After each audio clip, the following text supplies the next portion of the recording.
It's 7:01. Clerk, would you want me to call the meeting to order? Please call the roll. Mayor Pro Tem Wilcoxen. Present. Mayor Brown. Present. Councilmember Phelps. Present. Councilmember Tucson. Present. Councilmember Simmons. Here. Councilmember McLean. Here. Councilmember King is currently absent. You have a quorum.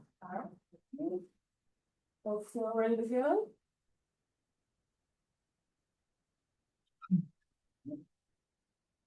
I don't know what's today.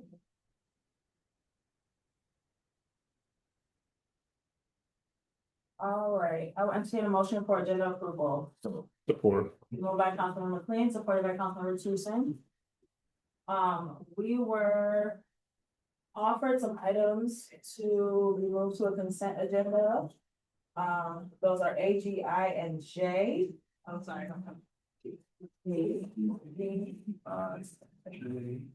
I and J. I mean, yeah, I'm just naming the ones and then we can discuss if we want to move them or not.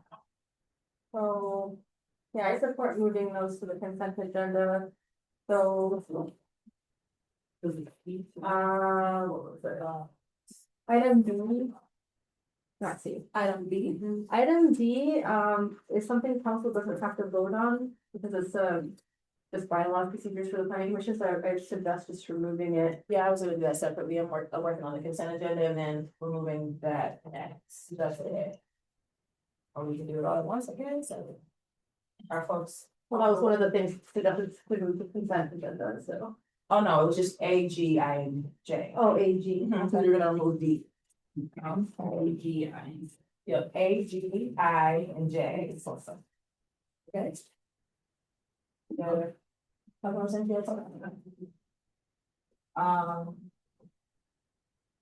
And then letter D is going to be removed completely as it has to be, yeah, voted on by council. Yeah. Are there substantial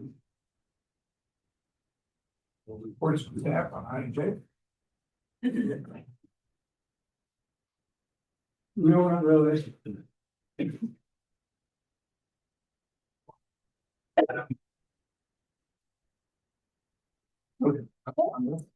Any other changes to the agenda? All right, all in favor of the agenda as amended, please say aye. Any opposed? All right, and so for the public, letters A, G, I, and J are moved to a consent agenda. And letter D has been struck from the agenda as it does not actually have to come to the council table. All right. Okay, well, we are now at public comments. So good evening, everyone. Thank you so much for being here. We will have, this is actually correct, we'll have 60 minutes for public comment, alternating between every 10 speakers, starting with in the space and then virtually. If we do not get to every speaker within our first 60 minutes, then those comments will be held until the continuation at the end of the business. And I will start with those that I have signed up. I'll move to hands in the audience, then I'll move to virtual and kind of go in that order. When I call your name, if you could please approach the podium if you're able and state your name and address for the record, and you will have 3 minutes. Thank you. Corlar, the Ghost of Christmas Past. No, you didn't like the Big Lebowski monologue, so is the other one. Wish for the devil, yeah, he shall appear. And yes, I am the ghost of Christmas Past, so what movie is this? A Christmas Carol, It's a Wonderful Life. Or do I look like I have some sort of vendetta? Why the dramatic display when all the world's a stage and nobody cared about what I had to say until I put a performance on, so I paused to enjoy the masquerade. But then that leads me to ask, why would you stage a Jussie Smollett in my own apartment down the street? Did you not like the Big Lebowski monologue? That was at least polite and from the heart, just as this is. But I'm not polite anymore because you're all such medical experts. How come I prove the plumb and below, the capital of Virginia, Richmond, Virginia, that if I'm such a mental patient, how come I'm your favorite cartoon character and not just the president, but yes, Rick. Oh, the fact that I proved it legally, not enough. I could prove it scientifically and clinically as well. That's why I stand before you, because, well, U of M sucks at medicine like it sucked at killing me. Yeah, they use the excited delirium excuse too, just as your police did in front of the Ypsilanti Library of all places, December 16th, 2025. And why? Because I cough as aggressive? Well, you come off as a Karen, and that's a Greek name too. Kappa, Alpha, Rho, Epsilon, Nu, and you, Nu. And if you ask me, well, I think the concept of medicine is too Greek even for you. Oh yes, way too Greek for you. Oh, do I have excited delirium as opposed to delirium tremens, trembling delirium, or delirium nocturnum? Okay. How do you measure for those? Blood alcohol content? Yes, you can measure for delirium, especially when it comes up canned, because it's an alcoholic beverage. Right ops are more meds, and Brace Face Stinson and Sergeant Dipspit, who used his badge to justify his medical authority, which, if you ask me, came by proxy. What does that rhyme with? Medical authority by proxy. Does that rhyme with Munchausen syndrome by proxy? And that's why he summoned DMTs to make the judgment for him. Oh dear. Well, iatrogenesis is a Greek word for you. Also, the word to Greek for you as well, Smith. And that's what I am. Iatrogenesis incarnate. Medical error. Caused by the Commonwealth of Virginia. On December and July. And we celebrate Christmas on both months, don't we? Indeed. So if I'm such a mental patient, why are the Virginia mental health reforms passed in after 2007, a cruel battle sham? Make money for the pharmaceutical companies and get easy convictions in court. That's how I've known you've been doing it. That's how I know you all have been doing it up here since 2022, since I got here. This is a hard time for you finally use it on me. Thank you. John Wise? Good evening. Good evening. My name is John Weiss. I'm at 1206 Pearl Street. I just wanted to take 1 minute to update council on the solar project to provide rooftop solar for low income owner occupied homes in the neighborhood enterprise zone. So we've currently secured about $100,000 for the project, including $60,000 from the Ann Arbor Community Foundation. We're also awarded a $250,000 grant from the Michigan Public Service Commission, which was enough to pilot the project with about 30 to 35 homes. In December, you may have heard the State House Appropriations Committee voted to disapprove $645 million in funding, which included that $250,000 grant to the city of Ypsilanti. Attorney General Dana Nessel ruled that that was unconstitutional, reinstated the money. The House Republicans are suing and everything's tied up in the court. So everything's in limbo. I am hopeful because they've said that the monies that are encumbered, and I believe that would include the monies that we were awarded, will be coming. But we're in a little bit of a state of limbo, and I just wanted to give council an update on that. And while I have another minute, I'm also here to support the voting rights and access presentation that my friends at Voters Not Politicians were going to get to this evening. As we all know, there's a full assault on our democracy with the voting rights and voting access. They're going to share with you about the important work that they're doing to help stop a proposal that may be on the November ballot, but we take away voting rights and voting access. And they're asking you to pass a resolution to help with public awareness about that if it doesn't make it on the ballot. So I strongly encourage you to support that. Thank you. Thank you. Ann Fowler? Hey. Good evening. Ann Fowler. I'm actually an FC Township resident, just over the border. I have been working with some of the community members that were impacted last week. On ice rates, members of our community that are now absolutely terrified to leave their homes, to take their kids to school, to move about our community, and are trying to figure out what's going on in their lives after they've been totally disrupted, their mom's taken. and their family shattered. And anything the city can do, I know you guys have a discussion about an ICE related a rule about hiring people or contractors that employ former ICE and CBP employees.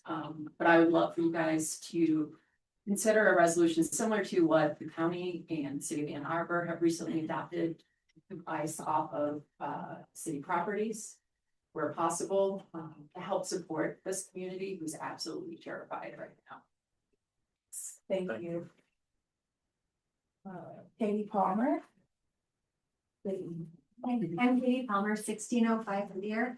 I'm here because I care deeply about keeping IPSI safe and welcoming for everyone who lives here. I have about 30 IPSI Girl Scouts who are terrified.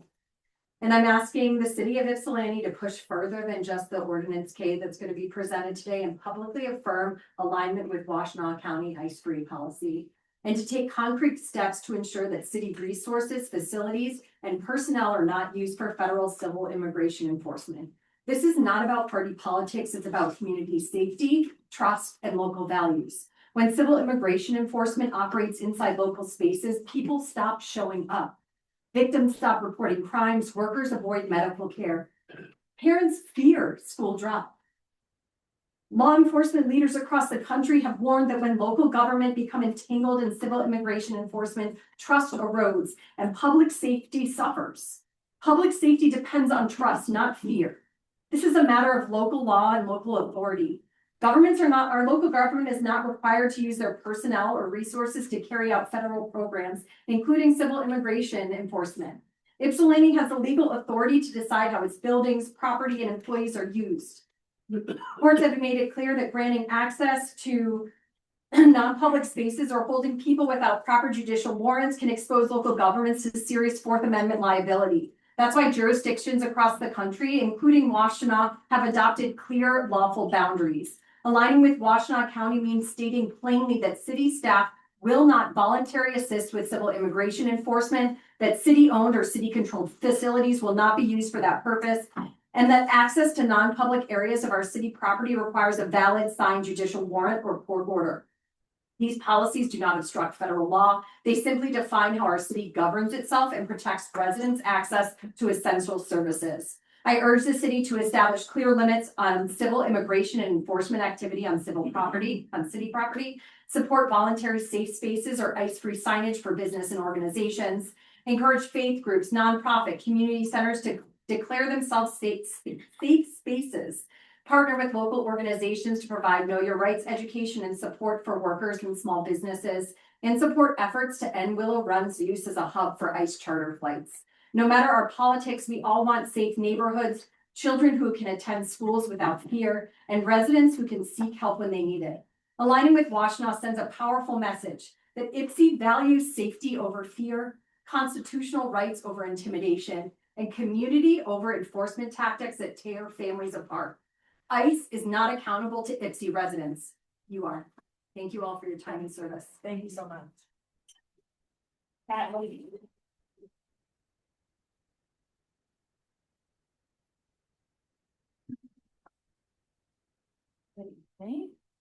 Good evening, Council and Mayor.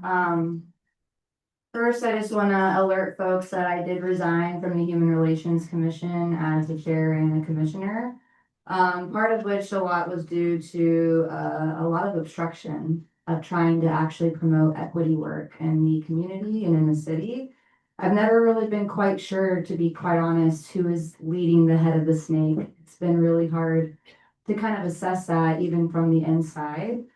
Part of which I've been really vocal about the public safety and mental health millage funds for quite a long time in front of you all.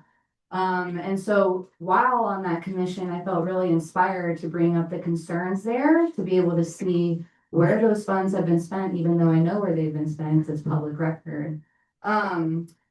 Only to just still continue to meet door after door, being told I shouldn't request, this type of information, like the legalities of how these public millage funds can be spent. I should FOIA request that as a citizen. So I do. I pay over $200. I'm missing a lot of information, part of which is whether or not you could have legally used the public safety fund, which is a special revenue fund, correct me if I'm wrong, Reagan, I've emailed you quite a few times.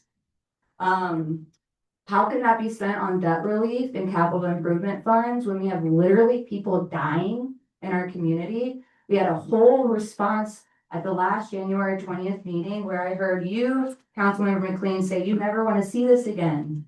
And you were committed to making a difference when in October 2024, a lot of y'all were considering having the city manager use city resources like police on our unhoused downtown community.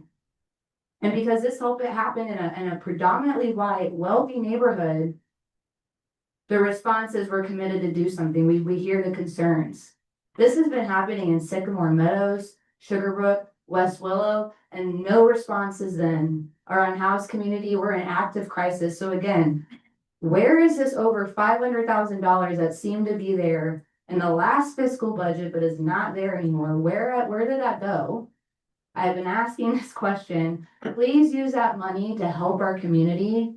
Housing relief, eviction relief, crisis response. I appreciate you guys looping in the Law Enforcement Action Partnership. I was able to connect with someone. Thank you, Councilmember Simmons, for connecting me with someone to share about what's happening on the ground here. There's a lot. Also, the community benefits agreement for the 206 North Washington Street Avalon Housing Project. Part of that was asking for y'all to amend Chapter 58 to include affordability and accessibility in the non-discrimination ordinance. That building is almost complete. It seems like it's near the end stages. Can we circle back to that and make sure those agreements are being followed? Thank you. Okay. Those are the names that I had signed up, so I can take hands from the audience of those who would like to address council. Good evening. Good evening, Mayor. Good evening, Board. Good evening, City Manager. My name is Edward Robinson. I live at 843 Madison Street. I am a concerned citizen. Ms. Mayor, I want to bring to your attention the problems that are happening at Cross Street Village Senior Citizen High Rise. As you well know, and we all know, that these last few weeks have been some of the coldest in Michigan. The Senior Citizen High Rise has been without heat. In multiple apartment complexes, you will find senior citizens with no heat, with medical conditions, and with no help. I personally had an aunt that stays there now who went a week with no heat. When the front desk was notified of this, their attitude was, we will get her a space heater. With her condition, a space heater will be very dangerous. I also have someone that I love like an aunt. She stays there now. I talked to the city manager. He immediately called the building inspector and he sent someone out there to help this woman. Thank you, Mr. City Manager. But my overall concern is the rest of these senior citizens that are in this building that have no one to speak up for them. I'm here again because I want to be a voice for these senior citizens. I want no senior citizen to go unloved and uncared for in this city when we have the obligation, a moral obligation to help them. They may be too scared to speak out, so we should speak for them. Again, Ms. Mayor, thank you for your time, but I'm asking that when I sit down and we leave tonight, that you will please meet with this board and look into the matters that are going on. Also, let me add, no heat, the elevator goes out several times. When my aunt first moved there earlier last year, there was a senior citizen stuck in the elevator. She was crying for help. And I believe one of our brothers that have passed and went on, Brother Ken Harrison, made multiple complaints about the issues in the senior citizen high-rise. We have homeless individuals that sneak in and they sleep into the basement. We ask for that there be security there. The manager or the owner of the complex or his company has been notified. They simply give a short answer with no action. The CBS 20, Detroit 20 News have been notified. They were supposed to air a story. The night that they were supposed to air a story, that's when someone ran through the Detroit airport. So again, I'm asking that we please look into this matter that we all take the moral obligation to speak up for our senior citizens. Thank you. Thank you. Thank you. Laura, and then.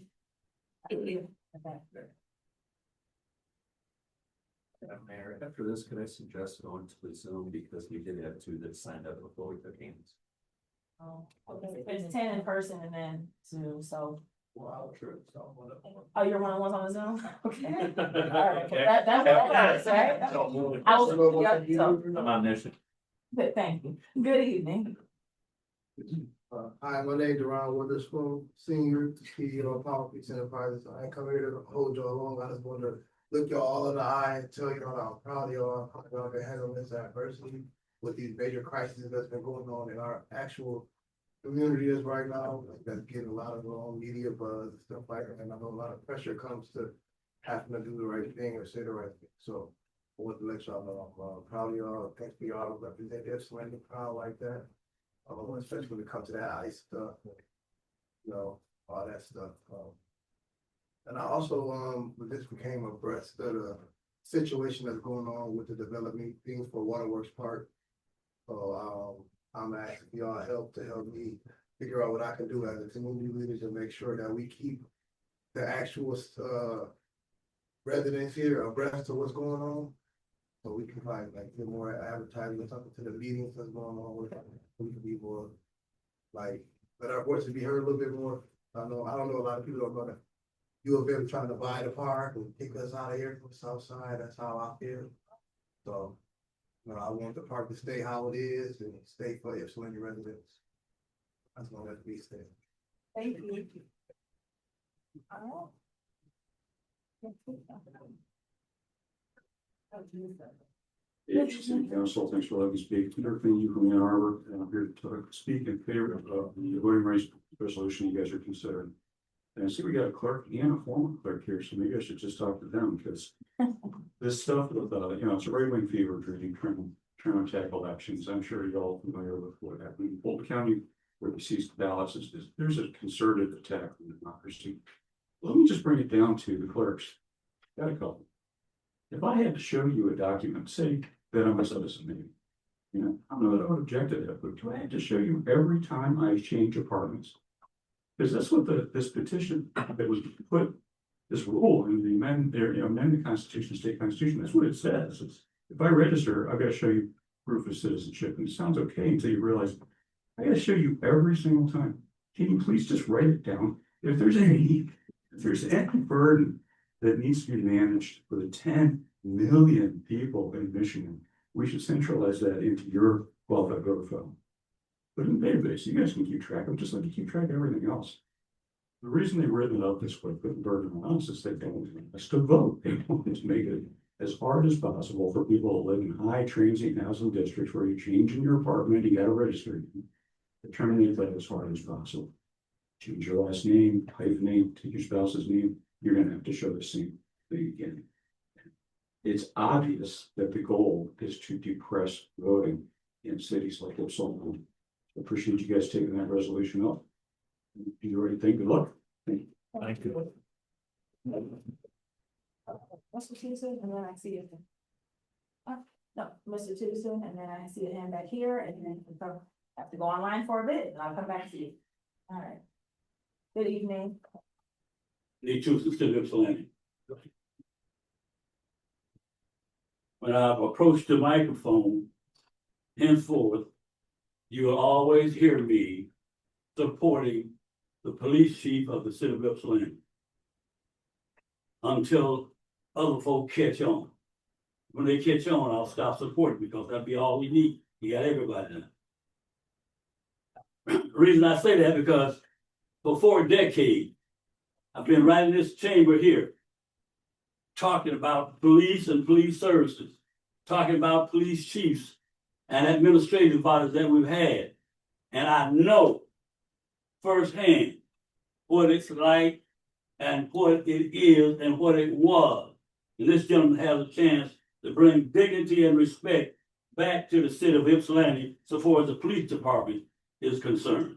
Now, there's a resolution that's kind of upsetting to me that's on this agenda, concerning the YPAC going to get information concerning the police activities relative to Cross Street. If I were YPAC, I would tell whoever wrote this thing here, do not put that burden on my shoulder, because I have no history of any investigation, and I cannot get any more than you can get. So it's a burden on YPAC, from my perspective, to get out there and try to find some policies as it pertains to Cross Street up there. What needs to be, what a resolution needs to be, when Francis McMullen was here as the city manager, we had a gentleman come into City Hall and he had 4 firearms on him. 4 firearms. The police were called, the police couldn't catch him. What his intentions was, nobody knows what his intentions was.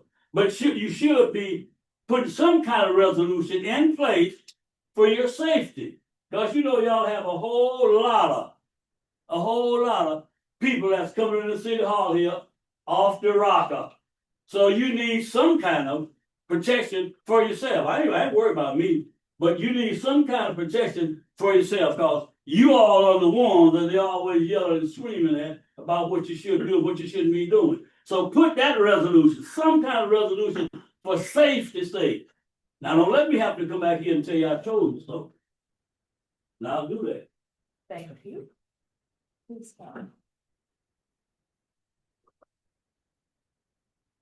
Good evening. I'm Emily Peelish. And I want to talk about ICE too. I have a quote from Judith Herman. No tyrant is omnipotent, no matter how grandiose his claims.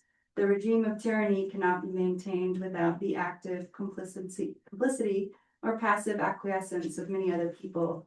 Once bystanders begin to take a righteous stand in support of survivors, the power of the tyrant begins to crumble. For this reason, repairing the harms of tyranny, first of all, requires bystanders and the larger community to recognize their own moral responsibility and to take action in solidarity with those who have been harmed. And I don't mean to say this to shame anyone, because I know you all are doing a lot of work. But what we can see with what's happened with ICE presence in Ypsi is that this has become urgent. And that sense of urgency, if you aren't already feeling it, I know I am, that's why I'm here. It's okay, you know, we've been in a country where a lot has changed so quickly, and the psychological trauma of that has caused a lot of disconnection, a lot of disempowerment for people from this feeling of powerlessness. And if you notice that happening, that's important to notice. It's important to notice if you see that and you think, well, there's nothing I can do, or there's only so much that I can do. And I've heard other people list some things that you can do, and I don't know what you can do, but I'm sure that you do, and you have some ideas of how you can be incredibly creative. And I encourage you to do that, be as creative as possible. And if you notice that feeling or feel some shame about not doing anything, you know, I don't want to reinforce shame because it is a part of my credo as a therapist. But to notice it and to use it as a motivation to continue pushing as far as you can to figure out those alternate options. And one last quote also from Judith Herman. She's a great author. This reminds us of the moral neutrality and the conflict between victim and perpetrator when we're thinking about who to kind of side with. That moral neutrality is not an option. Like other bystanders, us therapists are forced to take sides, and those who stand with the victim will inevitably have to face the perpetrator's unmasked fury. For many of us, there can be no greater honor. Thank you. Thank you. That was our in person, so we'll take hands on Zoom. We have a Jennifer H. Good evening. Hey, Council, Jen Heimberg, 48198. Wanted to thank you for voting to add the additional 15 minutes to public comment last week, but I do think the agendas template still needs to be updated to reflect the changes because I think they started tonight. I do think there's still more work to be done there. Obviously, like there's a lot of people there that want to talk to you tonight. And each week, I think more and more people are coming to speak with you. But for now, I am grateful. And I did miss the first few minutes of the meeting, so maybe you already talked about the agenda. In regards, though, to the resolutions, I support Growing Hope on Washington. I support people's unencumbered right to vote.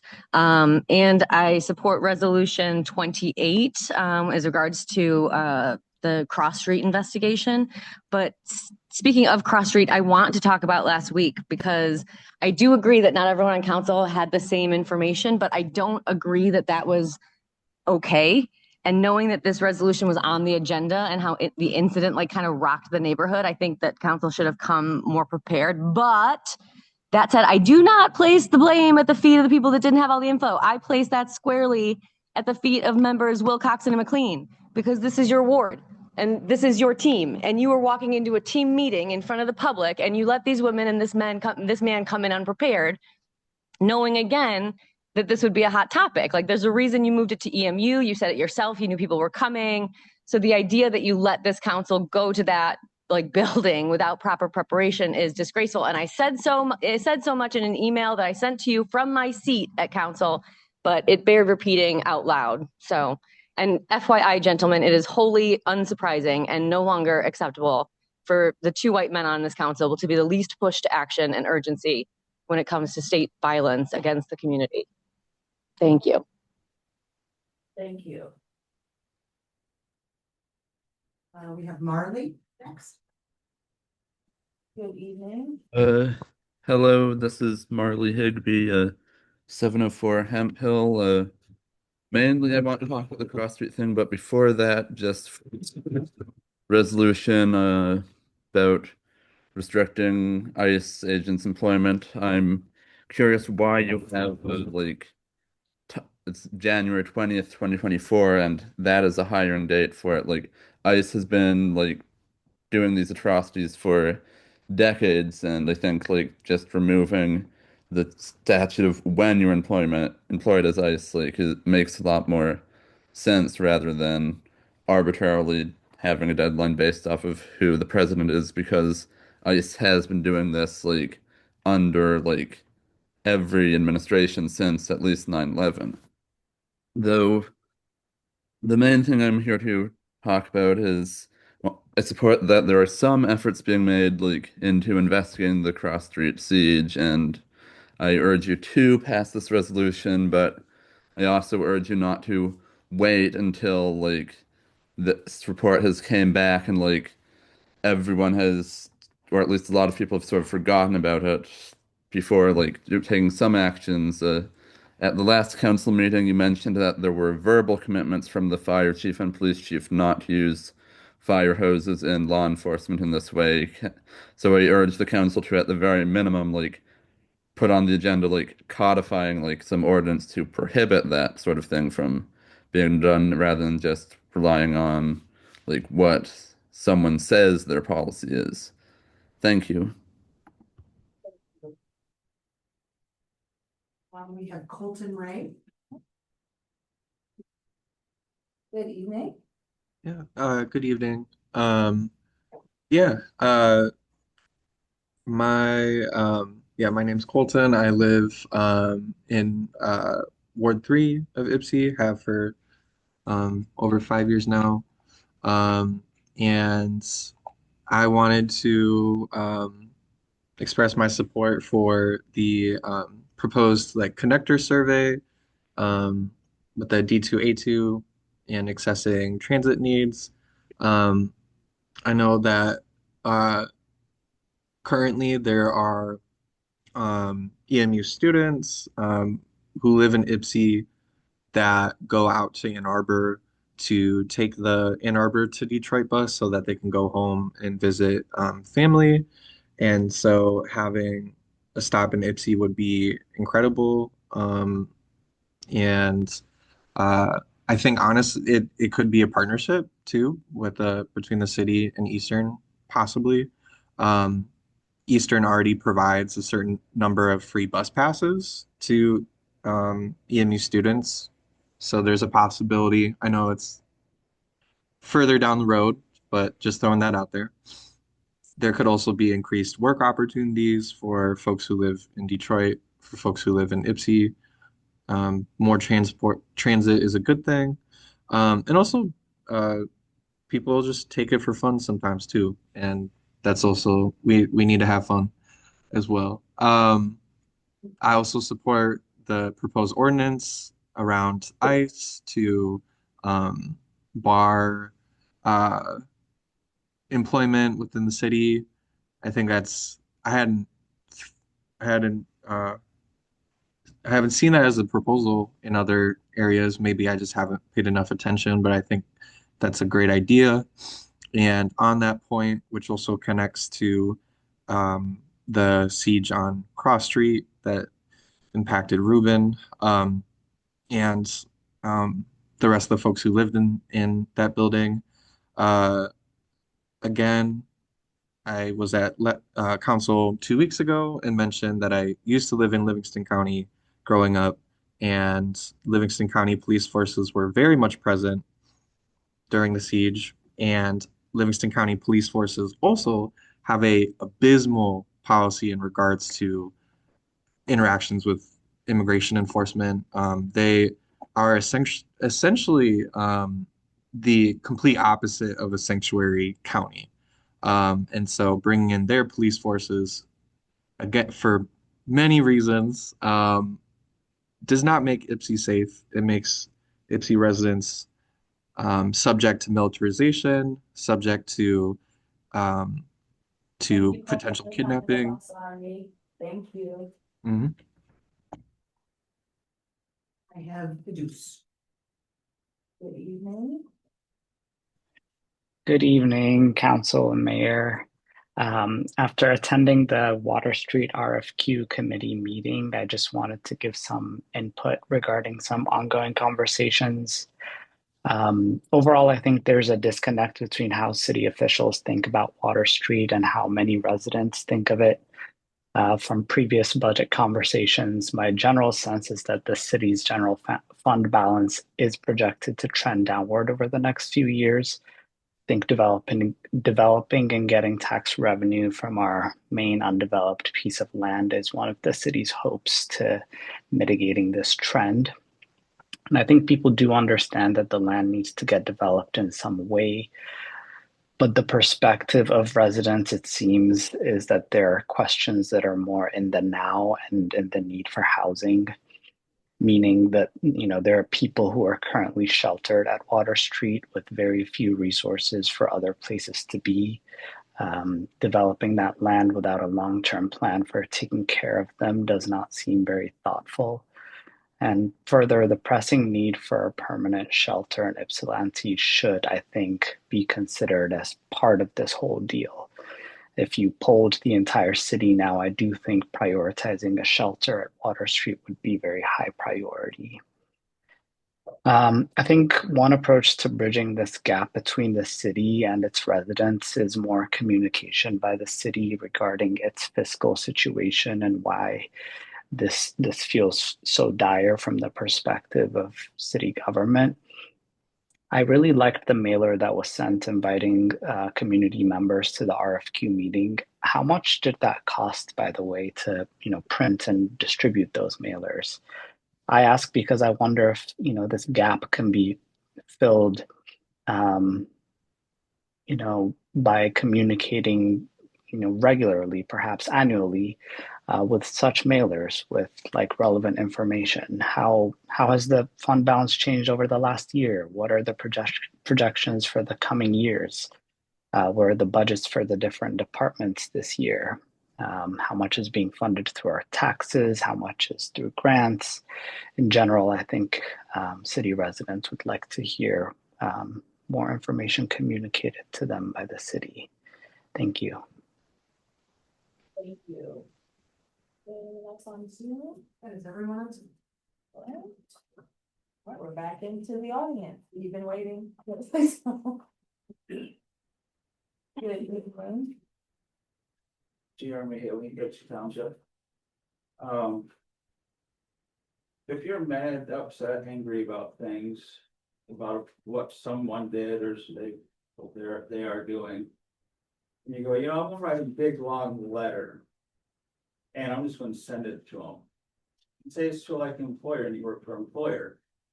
Most people would say, not send that letter, send it in drafts, wait till you calm down a bit.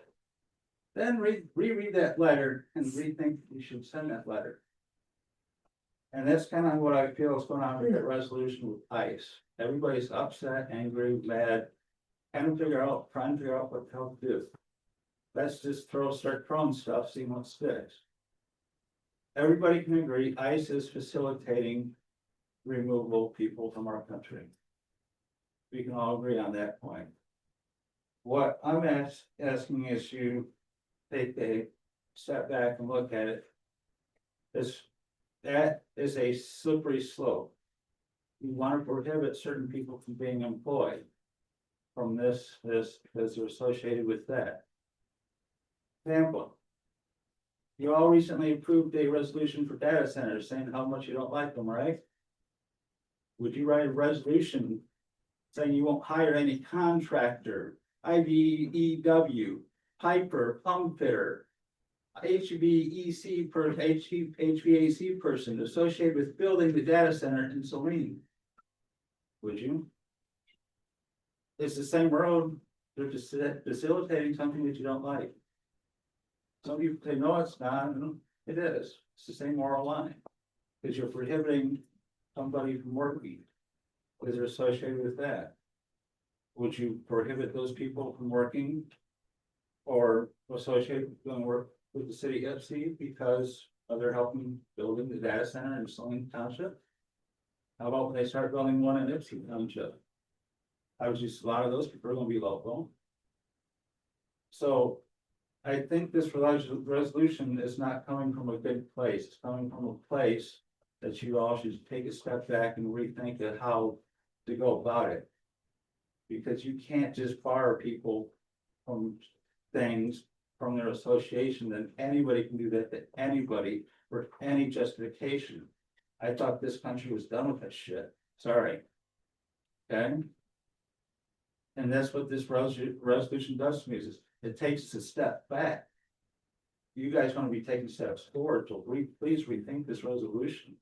I think it's coming from a place where we're all upset, mad, angry, don't know what to do, and we're throwing spaghetti at the wall and see what lot sticks.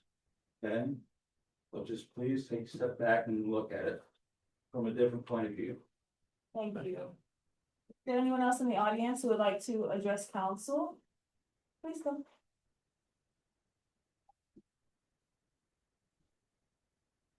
Good evening. Hi. I'd just like to take a second to echo the comments of many other commenters, in support of resolution K, but also in mentioning that it's like the bare minimum we can possibly do, in this environment of like fear and panic and very visceral fear for the lives and livelihoods of residents of city of Ipsy, children, parents, everybody. So I would like to urge the city of Ipsy to follow Ann Arbor and Washtenaw County and crews to comply with ICE in a very real way, not just with not hiring, former ICE agents for city positions, and make the city a safer place for all of its inhabitants, regardless of race and immigration status. I'd also like to echo another commenter's concerns about the development on Large Street, with the lack of concerns for the unhoused community here in Ipsy, which, as other commenters have mentioned, is in crisis, with no permanent shelter existing for them in Ipsy, and resources that are also constantly under attack by business owners in Ipsy and on other entities who don't see the unhoused members as part of our community. So I would just like to point out that that's a really a moment to take some of their needs and their lives into consideration, and use that as an opportunity to think about how we can provide more permanent resources to those folks. Thank you. I'm sorry, can you state your name for the record, please? Sarah? Thank you.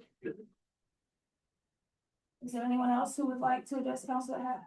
Hello? Good evening. Good evening, council. Agent Pedri, Ward 3. This is a moderate agenda, and a moderate agenda in an era of fascism is conservatism, and I don't think that you consider yourself a conservative city. It's not enough. Your moves against ICE, your response to the siege at 111, 1111. It's not enough. It's not enough. I am so appreciative that this year in our budget priorities, we have seen shelter and unarmed response and public bathrooms take priority, but it's so little, so late. Things are so bad. Things are so bad, and I'm so tired of being grateful for what little is done. I'd also like to shout out to our first commenter tonight. I know y'all got some feelings about him or whatever. There are times that I share multiple meals with him a week and have many times throughout the past couple of years. I really appreciate him being in our community. And I hope that you can figure out how to coexist with him in a way that feels okay for you and for him, because he's part of our community, and you figuring out how to get along with him is as important to preventing another siege as anything we do with YPAC, anything we do with policy. You figuring out how to talk to him and figure out what his wants and needs are and figure out how to have a conversation instead of being fearful of him and getting more security.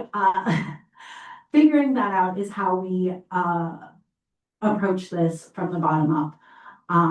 And I really hope that you'll find more action you can take around ICE. I hope that you will encourage the charges against Ruben to be dropped, that you will continue to pursue stronger support for the necessities of this community to move towards social good and social change. We are facing an onslaught of terror from the top down. And this community is not ready. We are not prepared. And this isn't going to get us there. And so I really hope that you'll look deeply and figure out what you can do as individuals and what you can do as a body to prepare us for increased homelessness, increased instability, increased presence of militarized police in our community, because I don't feel safe. You shouldn't either. And it's your job to figure out how to keep us all safe. Thank you. I'd like to address council. And that is on Zoom.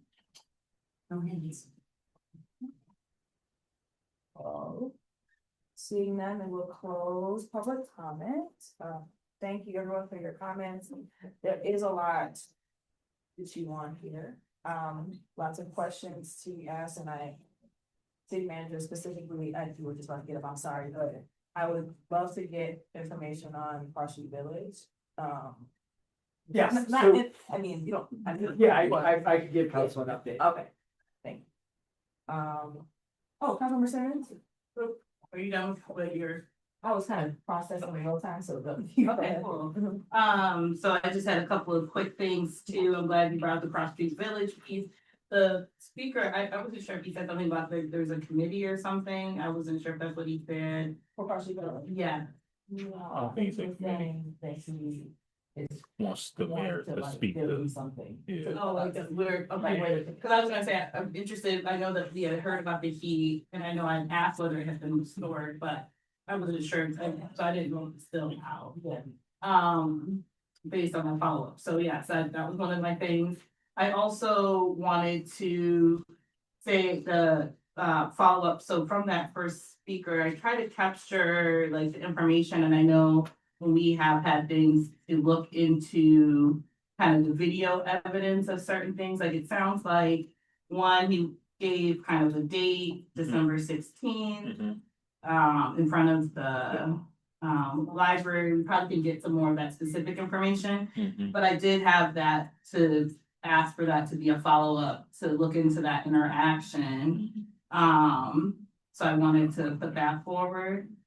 And then the other thing is, so folks were asking in terms of resolution, so just before the meeting today, so just so folks know, the resolution that the county did and that Ann Arbor did was put forward by this group Mira, and so then they had sent, I did talk with one of the members, and they sent the resolution that they had moved through those places. So I shared that with the rest of council, so for everyone to know for the meeting. And so then I was gonna request, I don't know if this would be for the clerk, if you could adjust the language to, so like you saw the city of Ann Arbor. So if you could make that, then that would just like make that easy for us to look at it, and you can look at it too, attorney, of course, because you might want to. But if you don't, like, you don't have to. So that was that. And then the last thing. This is something else I'll just follow up on. So I'll follow up on this conversation around the CBO and the non-discrimination ordinance piece. You hit all the stuff. Councilmember Clinton? Thank you, Mayor. I'll be brief, but along the lines of what Councilmember Simmons was just talking about, I've also asked the clerk to hold a place for the ICE legislation that mirrors Ann Arbor's as well. So that's for that for February 17th. Perhaps that's something that you know. So I want in, absolutely. So we can work on it together. I think that I read some of it, and some of it, doesn't apply to it. Yeah. Besides already, so that's probably, but so we have our attorney as well to look at that, to make sure it fits. Thank you. But hopefully, we'll have something come back at the next meeting on that. All right. Councilmember King? So I do wanna talk about the heat as well, just because we did have someone come speak at public comment, and someone reached out to me last week, so I did send an email. And I guess if we can get his information, so we can report back to the resident that. Okay. I have Mr. Robbins. Okay. Beautiful. And then, just because it was brought up during public comment, I wanna ask about Waterworks Park. Do we know anything about you them trying to purchase that? Yeah. No. Okay. He was referencing Water Street. He was at the Water Street. It's cool. Okay. Water Street. So Water the Street. names, Water Street and Waterworks. Somebody told me somebody told me to put that out there, so I'll put it out. Oh. I don't know nothing about it. I just got a print to the whole. Thank you. Well, we'll look into it because we don't want that. Thank you. All right, there are no further comments. We will move into our presentation. And the first will be our audit presentation.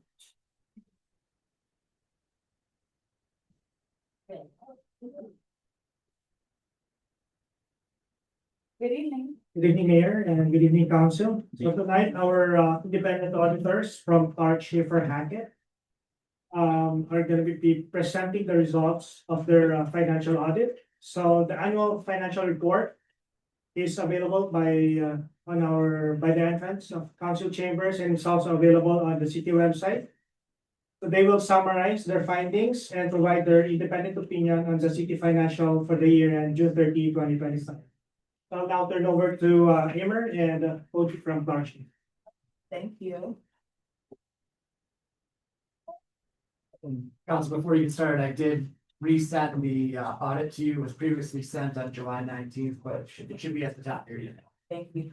Good evening and welcome. Thank you. Oh, yeah. We have some hard copies of the presentations as well, so. Yeah.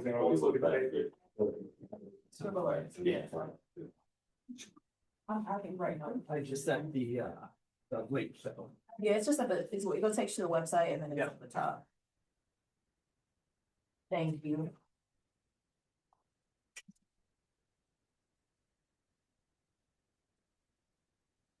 Again,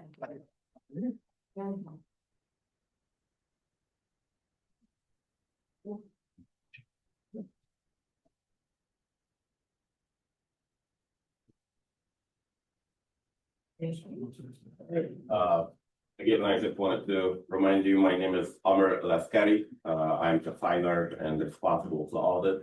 I also have Cody Mitchell, he's the manager. We work for Clark Schaefer Hackett. Clark Schaefer Hackett have a contract with the city for 5 years. This is conclude our third audit, so that's 3 years. And just wanted to note that we have had the same 7 individuals working throughout since we started. No turnover, so it's we're very proud of that, and we were able to keep that experience coming back every year. So that was helpful. For the audit results, you have clean opinion. We call it unmodified, which is the highest level you can achieve.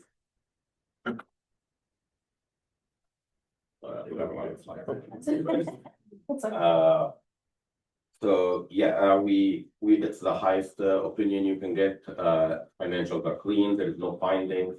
There was no transaction that was lacking authoritative guidance, meaning nothing in the gray, which is always good. There was no misstatements, no disagreements with management, no difficulties dealing with management. Reagan and the team and everyone at the city was very helpful to provide us everything we needed. 4 responses came in timely manner, which speaks about the organization of the record and support, which also means that there was no time for anyone to alter anything. So anything was readily available, handled right away. This year there was a new accounting standard, GASB 101, and the city implemented this successfully. So there was no issues on that. There was also accounting software updates. There was software changes on the city side. So that was a big undertaking project, changes the accounting numbers, all the setup for all the internal accounting and tracking, also the fixed asset software, and it was an opportunity to review all the fixed assets the city has. That's fine. All the fixed assets that the city has was also kind of verified through that process. With all these changes, still the audit was completed in timely manner. There was no extensions, so we completed everything as expected. So that's the summary of the reports and the results. Any questions on this before we get into the next part? Yeah, I will let Cody discuss a little bit further on some of the numbers here. All right, so yeah, on these next set of slides, we're gonna kind of dive into the general fund a little bit, and look at kind of how that has interacted, compared to prior years. So we're kind of presenting, 5 years schedule for some of these items, just kind of see those trends. And what you'll notice compared to prior year is that the revenues and expenditures they're pretty flat, with the prior years. So there wasn't really any big fluctuations there, either one way or the other. It's also a big point out, revenues being the orange line and expenditures being the gray line. So the expenditures are underneath the revenues. So you're not expending more than the revenues that are coming in for the general fund. On this next slide, we just wanted to make a quick distinction. So what's presented on the financial statements, that's what's actually happening during the year. So within the financials, there's a schedule where they would show the budget versus actual. So we just kind of summarize this real quick. And you'll notice that, between the budget and the actual, there are some differences in revenue and expenditures. Really, when we look at it, the main reason why the bulk of both revenue and expenditures was different was there was some budgeted Water Street cleanup grants that are budgeted to come in. When we got to the end of the year and the actual, those funds didn't come in. So revenue was lower, expenditures were lower. So that's the bulk of what we're seeing there. On this next slide, we just want to point out with the property tax revenue, since that's the largest revenue in the general fund. So you can see year over year, there's been growth since 2022, and pretty steady between 23, 24, and 25. So you're seeing that healthy property tax revenue coming in for the general fund. And then back on the first slide where we were looking at revenues exceeding expenditures, that's really going to drive up your general fund balance year over year. As long as the revenues are higher than expenditures, you'll see this keep picking up. So you'll see that over the prior few years, similar to property tax revenue, your general fund balance is increasing, which is always good to see that, you know, it's not ticking down and ticking up instead. One thing that we wanted to distinguish between the financial statements and some of the internal accounting is that the budget stabilization fund that has started this year, internally that's shown as a separate account. Within the financials, that's grouped with the general fund. So we wanted to make that distinction for when you're reviewing the financials, and you might be saying, like, you know, where exactly is this fund? You know, it's just within the general fund line item. And then according to some of the information, you know, by the end of the year, that had grown to about 3.3 million. So we just wanted to point that out. And then starting on the next slide, I'm going to hand it back to Almer to go over a little bit more information on in the general fund. We do this quick calculation, which is the fund balance divided by the total fund, the total general fund revenues. It's about 75% where it stands for 2025, and comparable to the prior years with slight increases over every year. So that's the first part. On the next slide, we'll talk a little bit more about the recommendation for what is a general fund should be. The government finance organization, they recommend having at minimum 16%, which is 2 months, and up to 100%. So you want the percentage to be between the 16% and the 100%. You're about 75% now, so that's a good number right there. The higher, the better. And again, this number will fluctuate a little bit based on economy and federal government spending. The past couple of years, the federal government has been spending more than ever since COVID. But as this money gonna be tightened up, as you know, the changes in federal level, there will be a part that you might need to spend some of that general fund. So it's always good that you have already built up some reserves there. The initiative for the budget stabilization fund definitely helped with that, as it's part of the general fund. So that is a good thing to keep up with. We also, on the next slide, we wanted to discuss a little bit of the fund balance consideration to know what reserve do you want and how much you want to build your reserve out. We put a little bit of some thoughts for you here. You can consider those. I'm not going to go deep into these details, but just things to think about. And again, the biggest thing to worry about is really the revenue and expenditure predictability. Can you budget for these things easily? I think you can control spending, but revenue sometimes is out of your control based on grants and others. So that's something else. If you have connections at the federal government, ask them if they cut in anything major. I feel like that's what everyone is doing now, trying to get sense of what programs will be cut and how to back to them. The next slide, we have also some other strategies and policies to help you think about that reserve and the predictability of revenue and expenses. Couple of the big items, one of those is the insurance strategy, and not just from the business liability side, it's more also on cybersecurity. Not everyone had strong cybersecurity policy. I don't know what policy you necessarily have. We don't look at that specifically in detail. We just make sure that you have a policy, but it is up to you in working on how much in detail you want to go into this. But these policies are very expensive. Some governmental entities choose to have their own reserves, and if something happens, they will dip into their reserves. some more prefer pay the premium and be covered by the insurance policy and not have as much in the reserve. So it's just different tactics based on the cost of your premium and how you would prepare and how you're confident about your own securities. And of course, the business liability is also another piece of the puzzle. So just to think about a couple of those things. Another thing with general fund health, it has major impact on bond ratings.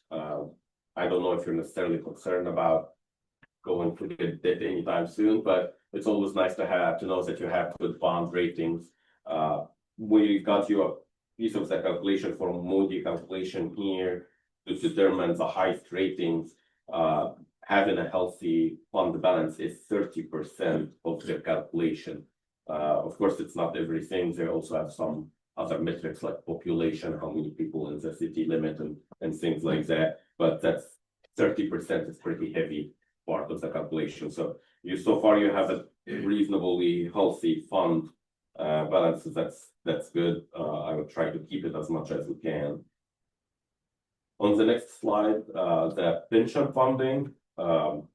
Last year, on the table in the second part, Michigan used to recommend 80% funded plan. This is the first year they upped it up to the 100%, which happening because of the market fluctuation. A lot of these pension has assets that pays for future liability or the retirements, and a lot of it will be impacted because it's all invested in the stock market. And the market turmoil in the past few years have caused a lot of uncertainty on these pension plans. So the state decided to change its guideline. They used to always recommend if you're 80% or higher, you're in a good shape. They now want it to be 100%, so you know for sure you're in the safe spot. You're funded right now a little bit over the 100%, so that's good. And the police fire is at the 68%. Again, they don't reach out to you unless you're below the 60% range. And between 60 and 40%, they just ask you to write a plan. What is your plan to increase the funding and improve the situation? Below 40, they want you to take an immediate action to take remediation, whether reduce benefit, increase premium, or contributions. They will expect you to do something if it's below 40%. And again, I want you to remember that these percentage are based on 6/30/2025 date. So depending on what the stock market was doing that day, that changed a lot in your percentage. I believe in the past 6 months, stock market has improved quite a bit. So these numbers are probably better than what it is. But again, no one knows what's going to happen in a few months. So that's kind of the part on this. Next part. All right, so just to cover a few more slides on some of the financial statement numbers here. On this next slide, another fund that's always a major fund, one of the largest funds for the city, is the Major Streets Funds. So we've just kind of presented how that fund has been operating, revenues on the orange line and expenditures on the gray line year over year. Revenues between 24 and 25 remain relatively similar. And then you'll see that drop off in expenditures. It's really just due to less road construction projects in 25 compared to the year before it. So with revenues exceeding expenditures, it's going to affect the fund balance that you'll see on the next slide, driving that fund balance up for the year. But everything in the Major Streets Fund is still restricted for these street construction projects. So, if you see increases or decreases, that's just meaning that you're using the funds for road construction projects. So this year it had that increase. So now to switch over from the fund level, we're going to look at governmental activities overall. So this is pretty much a culmination of all of the funds. And it's also going to start to factor in capital assets, pension liabilities, stuff like that. So it is going to be a little bit different than the fund level. But on this first slide, we just want to present, that year over year look at the net position. You'll see that over the years it has grown from 21 to 25. Once again, this is the direction that you want to see it going in, to have this healthy net position and not see, the kind of the opposite side of where it would be going down. So as long as you're trending up, that, means your assets are their liabilities. On this next slide, we have a quick breakdown of what is actually making up your total net position. This is pretty standard for a lot of our clients, where you'll see the largest item is net investments and capital assets. And what that really is that's all the capital assets at the city, so buildings, vehicles, and then you strip off the depreciation, so the usage over time and any related debt. And roads, infrastructure, it all factors into that. The next largest you'll see is restricted. So this is funds that are restricted by any outside entities, so grantors or anyone else giving you the funds, telling you you can only use it for this, this one specific purpose. And then you'll see unrestricted is kind of the culmination of the total, which you'll see that it is a deficit. But this is also pretty standard. What this is really showing is that on the face of the financials, there's large pension liabilities. Honor kind of talked about these a little bit. So, these aren't something that's going to be solved by the city in the near term. This is, liabilities that will keep growing year after year, and changing with marketplace fluctuations. So really, if you kind of strip away some of those items, this deficit would really be above the line. So like I said, this is pretty standard for a government, and really any government entity, it's standard to see that. So on this, we just wanted to show the change in that net investment in capital assets.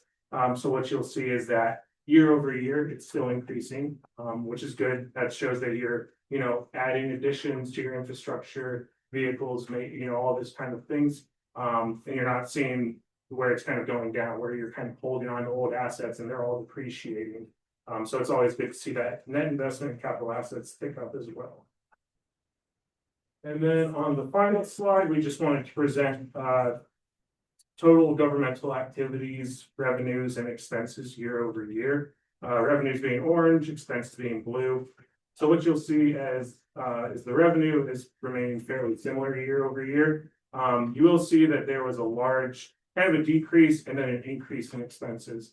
And really what this boils down to, a vast majority of what's happening here, is in 24, there was the one-time grant for the police and fire pension system that was received. So that dropped pension expenses in the prior year. So then this year kind of swung back up to, because that you didn't receive that grant again this year, kind of resetting to where it was beforehand. So that's kind of what's causing that big looking fluctuation there. Yeah, and that was a one-time grant. So those were all of our slides. So thank you. If there's any questions. Well, thank you for going through all of these slides.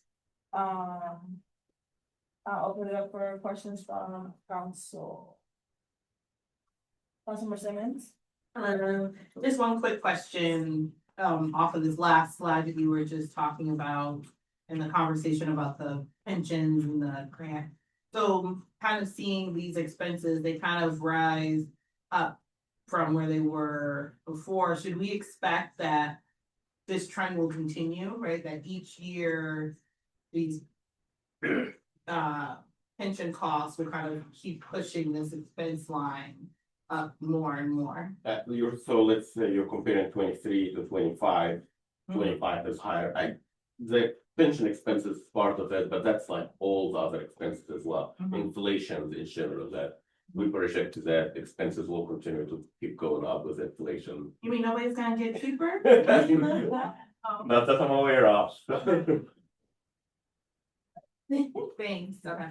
I have a question about the Major Street Fund balance on the one at year end.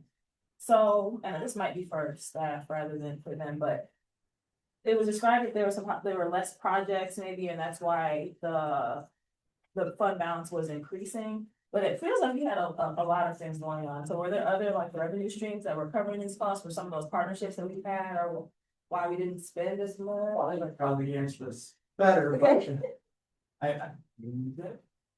Good evening, Council.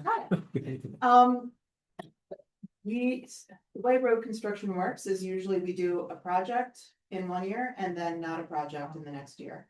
And that's also partially a function of how construction works. It's spread over two fiscal years because the construction season is warm months and our fiscal year ends June 30th.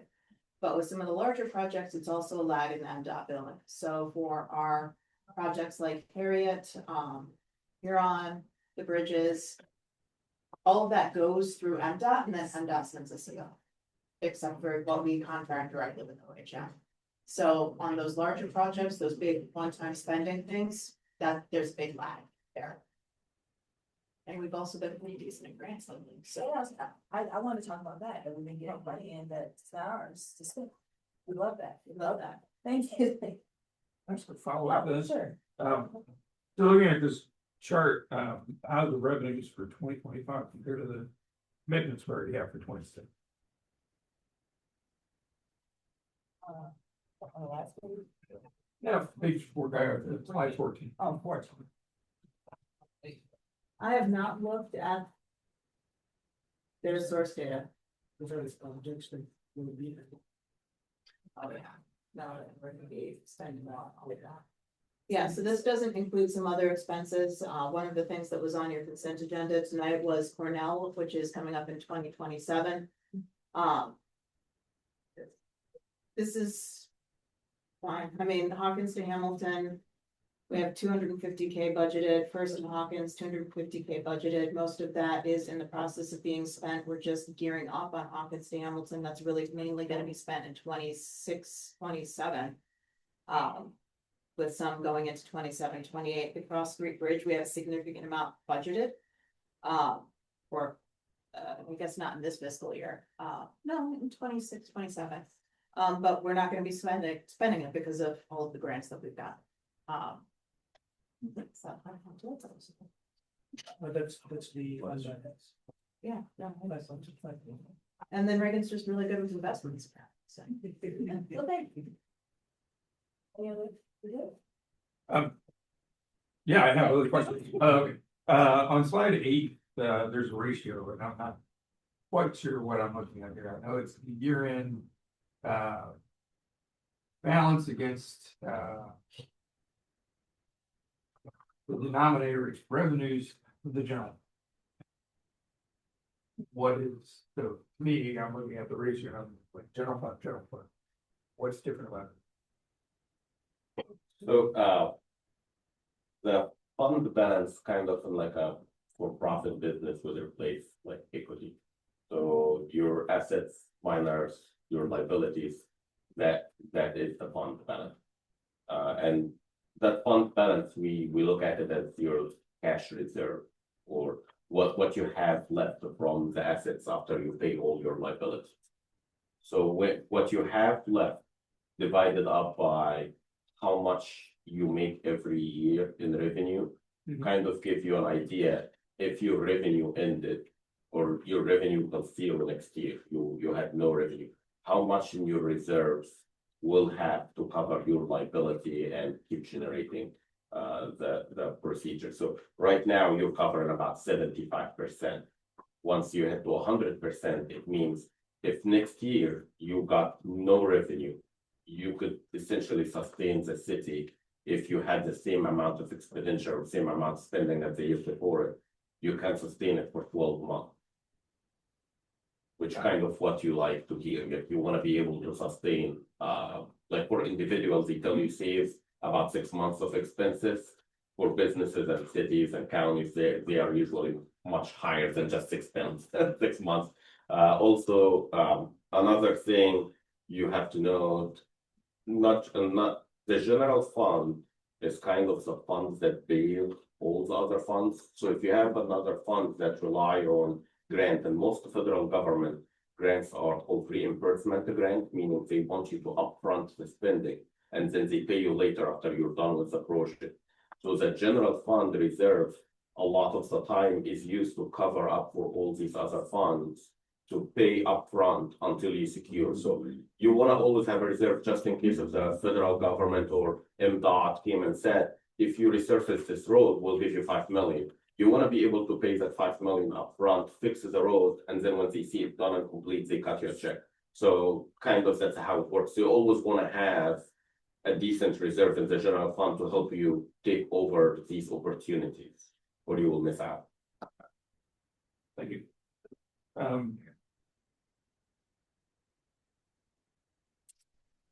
guess I had a question about the internal risk pools, intergovernmental organization, but it's not a question for you, but a question for staff.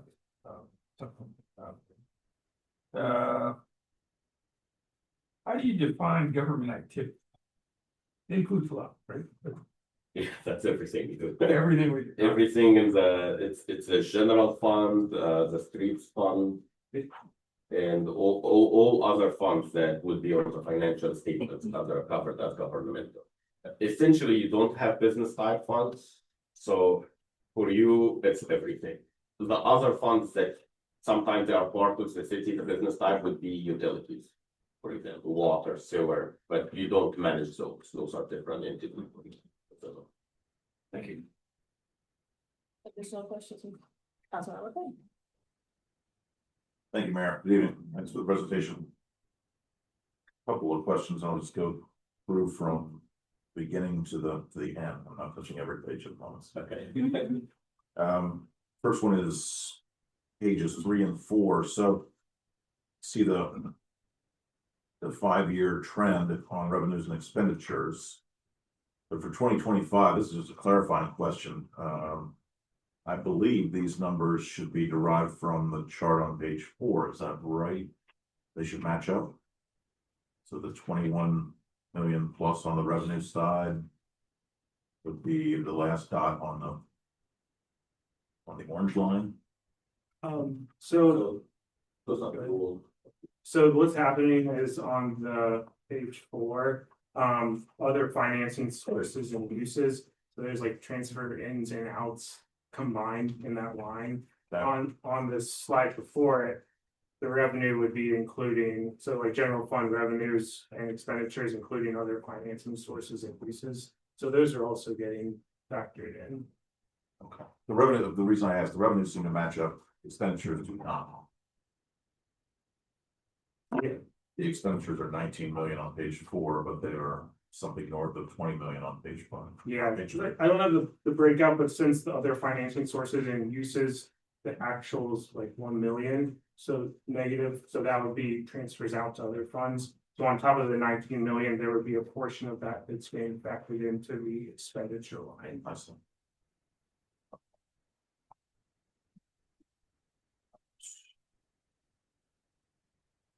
On page 8, so we just talked with Councilmember Wilcox a little bit about the ratio. It's a good measure, but how much of that fund balance is restricted? Well, we had another slide. In the general fund, there was no restrictions. There was like assigned or committed, but there was no external restrictions from like outside grantors. Okay, and that portion of this is the budget stabilization fund as well. It's better than that calculation. Understand that. Okay, I just want to make sure that there's not monies that are spoken for.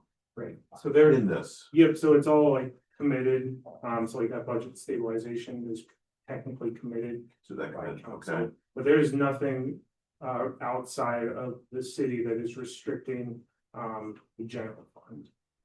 Anything else committed besides the budget stabilization fund? Quite a bit of committed, there's about 5.5 million committed. Some of it, employees benefit, energy projects. There is the budget stabilization fund, that's 3.3 million, consider that's committed. And it's on the financial statements, it's on page 63. It will show all the details if I can show you here. Okay. And this is the general fund, and it will show all the other funds as well. What's the total under committed? 5.5 million.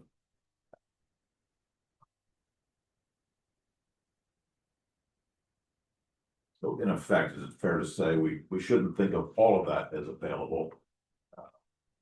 No, you some of it is spoken for. Yes. So if 5.5 million, so roughly 30%. 30% of it, yeah.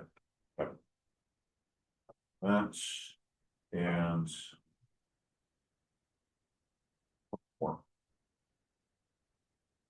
Go to page 13. I think you answered this, or at least you hinted at it. Page 13, where you say that the city's MERS plan is approximately 105.7% funded. And I understand that that's a point in time measure. You said June 30th. Any idea how this has changed over the last couple of years? Because my recollection is that in years past, we've been under the 100% threshold. Yes, I think you got the grant from the state. That took us from 60 to 80 or something like that. Yeah, that wouldn't have been in MERS, that would be the pension. Yeah, the grant for pension. We've been decreasing MERS, I think we were at 114% at one point, we've been decreasing over the past few years.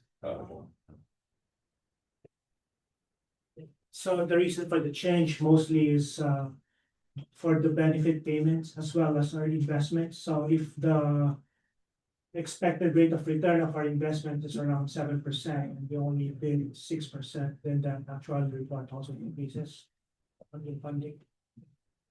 Maybe you can give us some, we don't need it tonight, but at some point, kind of track that over time and talk about what's driving that. It is available in the financial statements on page 82 and 83. And then next will be the police and fire, page 84 and 85. It shows 10 years worth of data. And it used to be 128 back in 2020, and it's going down to 105%. Okay. A good portion of this, though, is unrealized gains in the release. I don't know if you have those, maybe Reagan might know that. I don't have that information.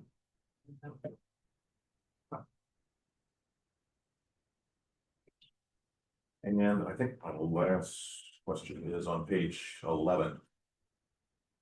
So you just mentioned a couple of ways to think about reserve policies, and one of those that you mentioned is investment optimization, as you call it, determine liquidity needs to allow more funds in higher yield, less liquid investments.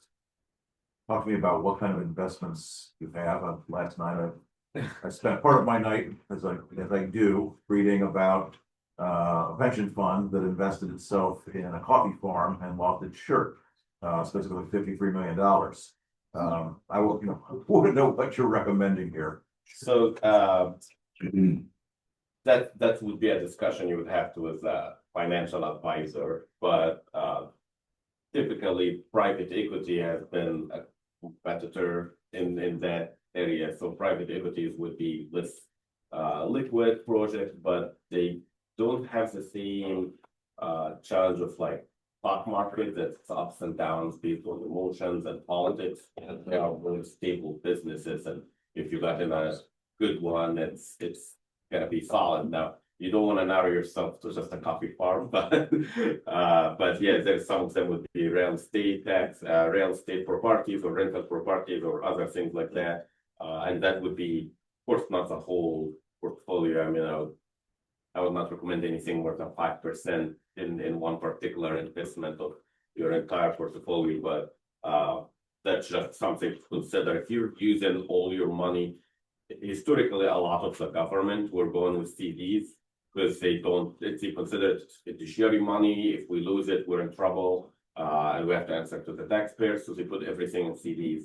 Well, since COVID, CDs have not been great return. It did go up a little bit, but now you're in a phase where it's keep going down. So if your CDs, since that you bought in COVID, they might have had 5-6% return, and now they're about to be renewed. You don't want to lock yourself in another 3 years at a low return because banks have dropped down their interest. So you might want to explore others. So just a reminder to meet with your financial advisor, and I know Reagan probably looking at that quite a bit as part of the investment role. But just something to think about. Like if you're always keeping it in CDs, you might want to look at something else that might not be as liquid. But then you have to think, if I put my money in something not liquid, then I need to have a higher reserve to protect me, so I don't need that money. Yeah, we do also recommend pooling in those kind of cases. pooling. Pooling with other. Yes, usually, I'm sure Michigan State has, there are a couple of poolings as well, so yeah. They would do better rates than if you go on your own with a bank. Just an internal reminder, I think, to me and to us, that we should take a look at our investment policy, but I'm confident we're not investing in coffee farms right now, but let's make sure that. And we also submit a report to council, part of our CIL, we include how we invest our funds. So I think for this coming month, I just submitted it to our communications manager, and that will be part of the report, so council could take a look at that. I think I lay out there where we invest, like CDs, local government investment pools, and commercial papers, all those things that are detailed in that report. Perfect, thank you. How do you get that report, Reagan? Oh, it's all part of the CIL, that's council receives, I think monthly. But on the finance side, we do that report on a quarterly basis. We also do look in every audit, look at all your investments. If we found anything that consistently losing or questionable, or like you put too much money into one fund or outside the usual investments that we see with others, we will bring that to attention of management, and if it was necessary, we bring it to the full board or the council to your attention. So we want to make sure that you're still like not far off from other cities, but once in a while you find a city or county with a little bit money in a coffee farm. So it's not always a big deal if it's a little bit manageable amount. But if that number goes over 5%, for example, we'll definitely bring that up, or we'll, you know, how in the financial statement we have level 1, level 2, level 3. Anything in level 3 would usually try to talk about it.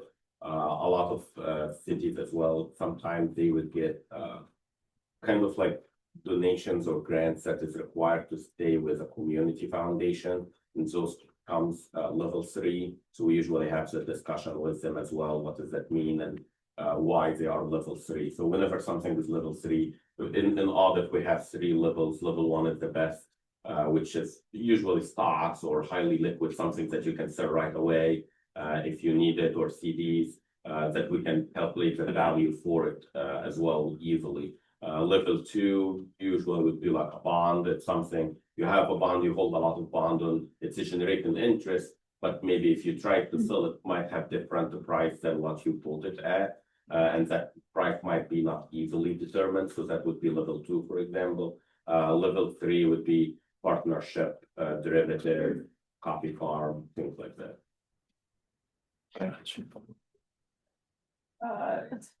Additional questions from council? Thank you. Well, thank you so much for the presentation. Thanks for again. All right. All right. Next, we have all right, ready to go. I love it. Our voting rights and access presentation. Good evening. Yeah, good evening. No, I'm very excited to be here.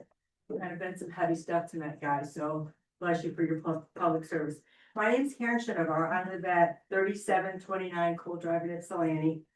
And tonight I'm here as a volunteer for an organization called Voters Not Politicians. So this is not anything to do with politics. Our organization believes that every eligible Michigan voter deserves to exercise their constitutional right to vote without having to jump over hurdles and without fear of intimidation or harassment. We support protecting and expanding access to the ballot and keeping Michigan elections secure. Unfortunately, as you've heard a couple times earlier tonight, there are outside groups who want to prevent eligible Michiganders from voting by creating unnecessary, costly, and unfair voter requirements under the guise of voter ID security due to voter fraud by non-citizens. The draft resolution before you, and I want to make sure, I think you have the draft resolution, right? We do. Okay. Preserving voting rights and access would serve to educate and inform Ypsilanti residents about the potentially dangerous impact of the constitutional amendments these groups are proposing, and it would show your support for safe and accessible voting rights. It's important to do this right now because This issue is active again at the federal level. They tried it last year, this year they're trying it again. They just reintroduced this. And it's kind of hard to ask people to not sign something. So it's important to get a public message out there that says, this is what it's about. We oppose it. Please make sure you check anything before you want to sign it, right? So let me just start with some really basic facts. First of all, it is already the law that only citizens are allowed to vote. I know this sounds simple, but it's the law, and sometimes we forget that those laws are already there. And there are systems in place in every state, especially in Michigan, to protect them, against fraud. Michigan's voting system is very secure, and there's no evidence of widespread non-citizen voting. The system really works in Michigan. In fact, the Secretary of State's office did a comprehensive review of the 2024 election to identify any voters who had submitted documents to the state indicating non-citizenship. 16 voters were identified out of 5.7 million votes cast, or 0.00028%. I don't know what that is to the level. If you're better at finance than I am, you can tell me, but it's really small. Despite all of these facts, these groups are proposing to make voting harder for everybody by requiring what they call documentary proof of citizenship, or this weird acronym DPOC. This would include a US passport that would provide proof of citizenship, or things like birth certificates, certificates of citizenship, or naturalization or adoption papers. But of course, the names have to match. So if you're married and you change your name, your birth certificate wouldn't work anymore. Driver's license doesn't work because it doesn't show citizenship, it only shows residency, right? So they're asking every Michigan voter to present this DPOC in person to their local clerk before the 2027 general election. This would really hamper any online or mail registration for new voters, because the systems that are in place today with requirements would have to be significantly overhauled. So that's going to cost you guys money. Just have the audit presentation. And even if you have the correct DPOC papers, which 9% of voting eligible citizens don't, you'd have to re-register. So there's a lot of problems with registration. And then for absentee voters, with your mail-in ballot, every single time you'd have to provide additional sensitive information like social security number or birth certificate, which could then be subject to fraud just because you've sent stuff in and it's laying around. So what would the result of these proposed constitutional amendments be? Rather than making our elections more secure, some eligible voters would be disenfranchised. The burdensome requirements target largely more vulnerable populations. They were mentioned earlier tonight, people who move a lot. But if you're a longtime voter, you were born at home, or you live out of state, you can't easily access things. Married women and others whose names have changed. Low-income voters and rural voters and new voters. We got some information given to me. Apparently in Ypsi, there are 1,204 married female voters, 3,987 voters aged 18 to 25.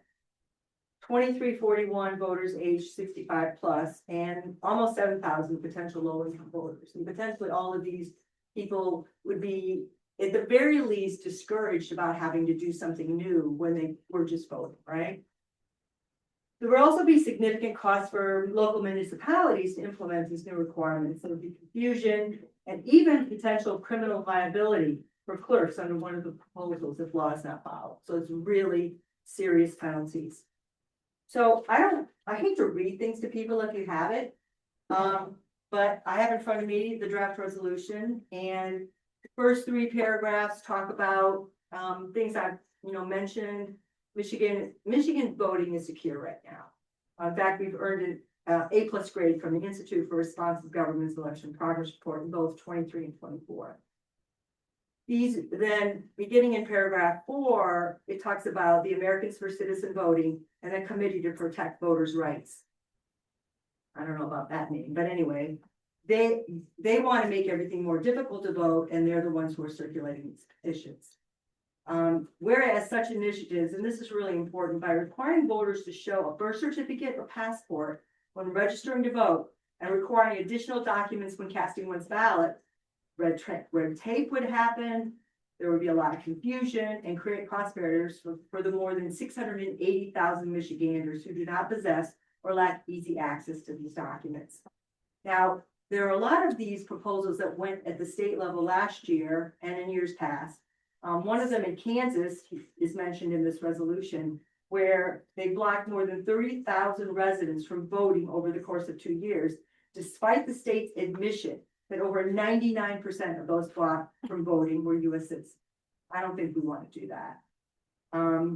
It says the initiatives would disproportionately impact certain people, and it just ends with you, the city of Ypsilanti, strongly opposing the ballot initiatives circulated by them and urging voters to carefully consider the impacts of these ballot initiatives before they sign. As I said before, this is timely. Voting is so important in this time, especially. People need to be able to come out and be heard. We heard so many people tonight. It was wonderful. And I really believe that passing this proposed resolution is timely and necessary action. So I really hope that you'll consider passing it at your next meeting. And I'd be happy to answer any questions you have. Well, thank you so much, really, and I appreciate your passion, and you are so eager to get up here. I've been working on this. I know. Okay, questions for Mr. Councilmember Quinn? Thank you, Mayor. Thanks for your presentation. Thanks for your leadership on this issue, which is a challenging one. It's technical. Yeah, exactly. And getting people to understand how to act, and I suspect the hope is that there'll be money to throw behind it, which will be intended to obfuscate. So I think we're gonna take a lead here and do what we can to help the cause. That would be terrific. I hate to interrupt, but you'll find, and I've seen these groups at fairs and stuff before. I mean, a lot of the people who are asking people to sign these amendments are paid. I'm a volunteer. And unfortunately, they just say ban voter fraud. Well, who doesn't want to ban voter fraud? The problem is it doesn't exist. And that's why sometimes we just live in a world now where, like we've been saying lately about Minneapolis, what did you see with your eyes? What's really happening? One item of clarification. So thank you to you and to John for providing the template resolution. I want to clarify for members that when I submitted that for this presentation, I Ypsilantiized it. In other words, it was a general template, and I made it for the city. Please feel free to take a look at that. It's in our packet. And if something needs to be modified, I have no pride of ownership in this. I want it to be right, so I'm happy to make changes, and maybe you can also look at it and make sure that it's been changed and modified in a way that makes sense to you for our city. Yeah, I mean, Washtenaw County just passed something. I mean, you could mention them if you care about mentioning some, like some people do, some people don't. But otherwise, I thought it looked great. We just need the number of active voters that's missing from here. Goes up. Councilmember Foley? Yeah, I have a suggestion, because you just were talking about this template, Ypsilantiized, as you said. Yeah, I saw the whereas clause about the disproportionate impact on married women, rural voters, people experiencing homelessness, and low-income voters. I think that's great. I think I would just add trans residents as well, because oftentimes trans people change their names, and so are going to be disproportionately impacted by this as well. It is anybody whose name is changed. Yeah, I think Absolutely. down. Thank you. Further questions? We'll see this next. It should come to our next agenda on the 17th. Beautiful. Well, thank you so much. Thank you. For your leadership and your work. Thank you for your service. Thanks. All right. Next, do we have our consent agenda? Councilmember Tuesday, have that. Yes, so resolution number 2026-026, resolved by the council of the city of Ypsilanti that the following items be approved. Resolution number 2026-21, approving the minutes of the regular meeting of January 20th, 2026, and a special meeting of January 22nd, 2026. Resolution number 2026-27, Approving the memorandum of understanding with Growing Hope to use the South Washington Street for the Saturday Farmers Market with an expiration of October 31st, 2030, and authorizing mayor and city clerk to sign on the city's behalf per review by the city attorney.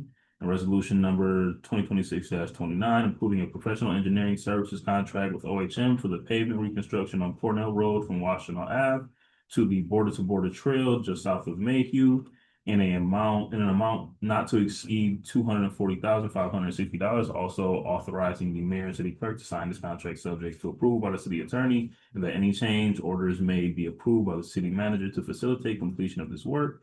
And finally, resolution number 2026-30, approving MDOT contract number 25-5638 for rehabilitation of Harriet Street to Hawkins. Also authorizing the mayor and city clerk to sign this contract subject to approval by the city attorney, and that any change orders may be approved by the city manager to facilitate completion of this work. And I so move. Support. There we Moved go. by Councilmember Tucson, supported by Councilmember McLean, voting for this call the roll. Pass that down. Thank you. Councilmember Simmons. Yes. Councilmember McLean. Yes. Councilmember King. Yes. Mayor Pro Tem Wilcoxen. Yes.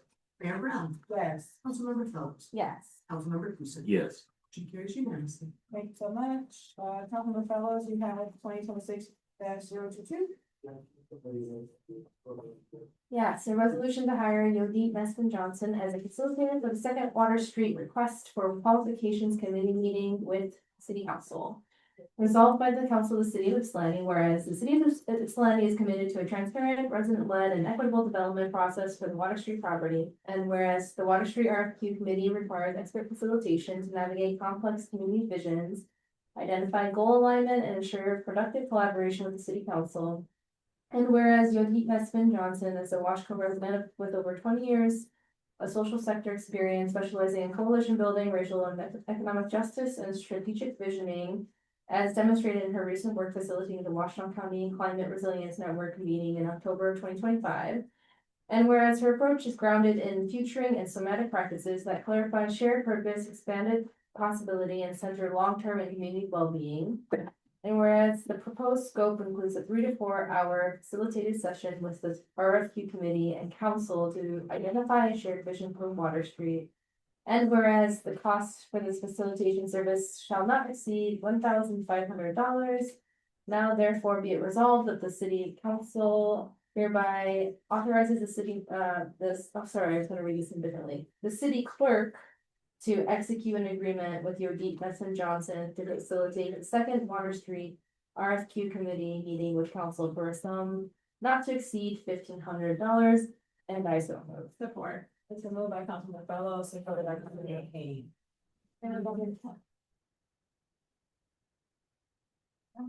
If I could just add one thing, I did ask Councilmember Fellows to change from city manager to city clerk. The city clerk manages council's budget as well as boards and commissions. It just made it easier, but in this, they're purchasing power.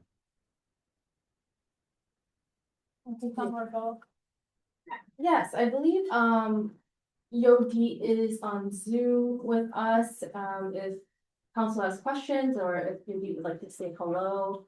I know there were some questions from council and emails about if this would require an RFP for this hiring, and I talked to the city manager about it and confirmed that it wouldn't because it's a small amount, kind of the same as the budget prioritization facilitation. Yeah, in the resolution mentioned the resiliency network convening that happened in the fall last year, which was great, and it, was with a large amount of people. One of the reasons I thought it would be helpful to have this facilitated for this second meeting with council is that it's gonna be about a 9-member body for the committee itself, plus another 4 council members, plus staff. So it's just gonna be a large amount of people, and so having professional support would be helpful to do that big project of visioning together. Can you promote? But we have definitely. Councilmember Simmons, is that your hand? Yeah, my question was more, I guess, procedural. I was just wondering if this would typically come to us because for other kind of facilitator hiring, we don't necessarily go through this process. I believe this was something that Councilmember Fellows brought forward. Wasn't a staff initiated. But in general, I guess my question is, in general, we don't actually have to go through this process. We could just, it could actually be more of an administrative process, or how, I guess. It could, but this has never been done before. We've never used a facilitator for these type of sessions. It was brought forward to be a resolution that council would authorize. Good evening, everyone. Yeah. Hi there. Hi. Anything you want to share? It is, I'll name for me, it is a little difficult to hear you all. But if you invited me to share a little bit, I'm happy to speak. Yes, I was giving you the floor if there's anything you'd like to share with us. Sure. Thank you, Mayor Brown, and good evening to you and to council. I appreciate the opportunity to be here. To be respectful of your time, I just jotted some notes down that I hope will be helpful. One is just by beginning by naming plainly that I understand that conversations about land are never just technical. They are moral and historical, and they inform and shape who belongs, not only now, but into the future. Councilperson Fellows, thank you for introducing me. I'm Yodit Mesfin Johnson. I use she, her pronouns. I live in Ypsilanti, have been a Washtenaw County resident for, oh goodness, over 35 years. I am also a strategist and a facilitator and a futurist, and my work sits at the intersections of place, race, history, and culture. And for the last 2 decades, I've worked alongside community leaders, nonprofits, public institutions here in Washtenaw County, navigating complex and high stakes and deeply human decisions. And as was noted, when I first connected with Councilperson Fellows, I appreciated her being able to bridge what we were experiencing as part of the Climate Resiliency Network, which was actually bringing a cross-section of representatives from industry, from municipal, public sector, private sector, nonprofit, and community folk together to think about what a resilient Washtenaw 100 years from now would look like. And it was important to do that so that we could think beyond immediate pressures, right? And towards more long-term stewardship. And I mention that because I've been in Ypsilanti long enough to know that the work with Water Street similarly sits squarely in that kind of lineage of questions. I root my work in, and my work has been inspired by one of my teachers, Norma Wong, who asked us to think about the future that our children's grandchildren will inherit, and what are the decisions we can make today so that they will not have to undo them. And over the last 5 years, I've led a regional nonprofit based in Ann Arbor that works with hundreds of nonprofit organizations who, as many of you know, are now asking some of the most complex questions of our lifetime, as almost every one of our human rights is being challenged and questioned and snatched away. So I'm leading my work. I do consulting on my own. I also own and operate a women-led collective called Future Root in town. And we focus a lot on spatial justice, on equitable development, narrative strategy, and leadership for the long haul. A couple more things I think might be helpful for you all to get to know me. My beliefs in this work are rooted in the idea that the future really belongs to all of us, and that we need to make sure that no one is left behind, and the decisions we make as leaders today do have implications, and they do reverberate for many years to come. And visioning allows us to do something. I heard someone say recently that policy is often what's created in the absence of relationship. And what visioning or futuring does is allows us to come together and to cast futures together, which is a radical act in and of itself, particularly because most of us will not be here 100 years from now. I want to be clear that how I approach facilitation, I want you to know how I do that. I'm aware of Water Street. I've intersected in it over many administrations of the city of Ypsilanti, but I am not a subject matter expert on Water Street. I'm not here to advocate for a particular outcome or to manufacture consensus where real differences might exist. What you can count on me to bring is a disciplined process that will help those present slow down enough to both somatically and intellectually surface what needs to be said and what needs to be cast into that room.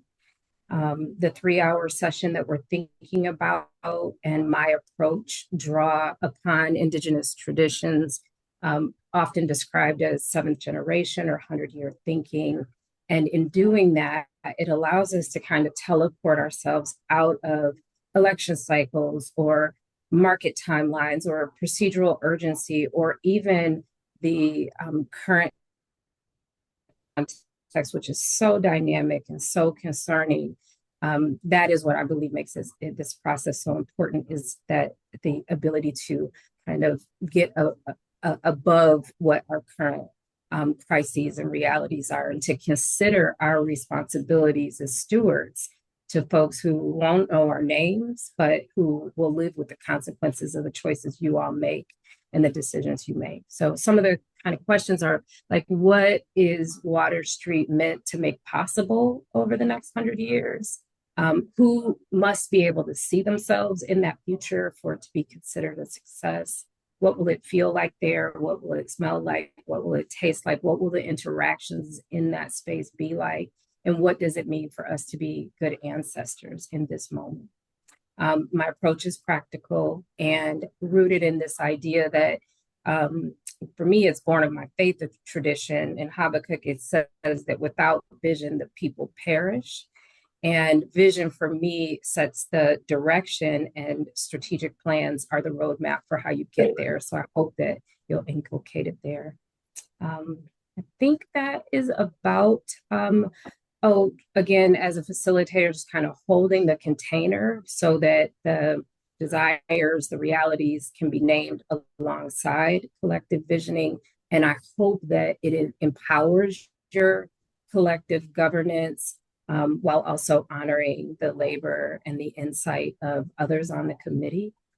The goal ultimately is that we have a narrative draft of a vision, which I'll return to you. That would be the deliverable, and some clarity that hopefully you can share with others, with a broader audience.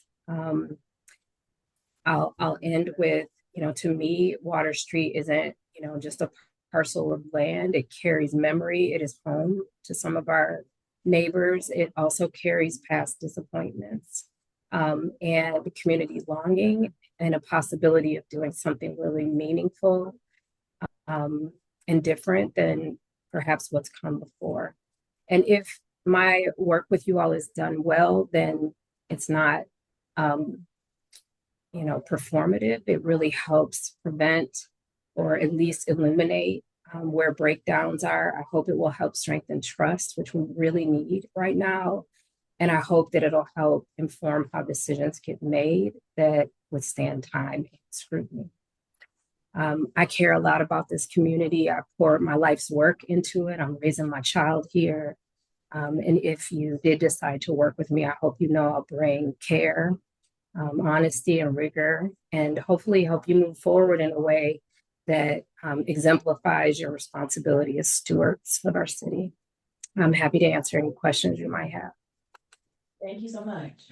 Questions for Deputy President Johnson?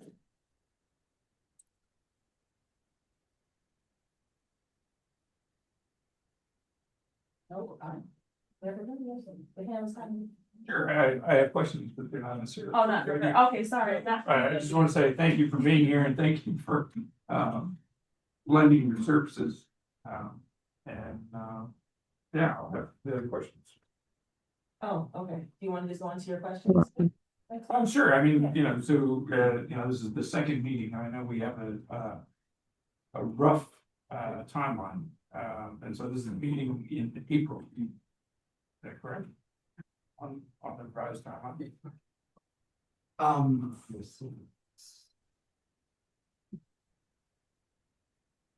And I would imagine the schedule would be developed once the committee is formed, but. Check that.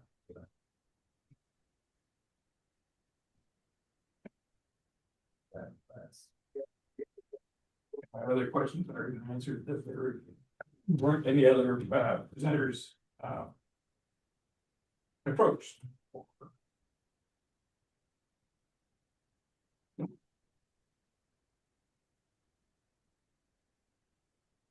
Yeah, with personal services, there's no need to solicit, yeah.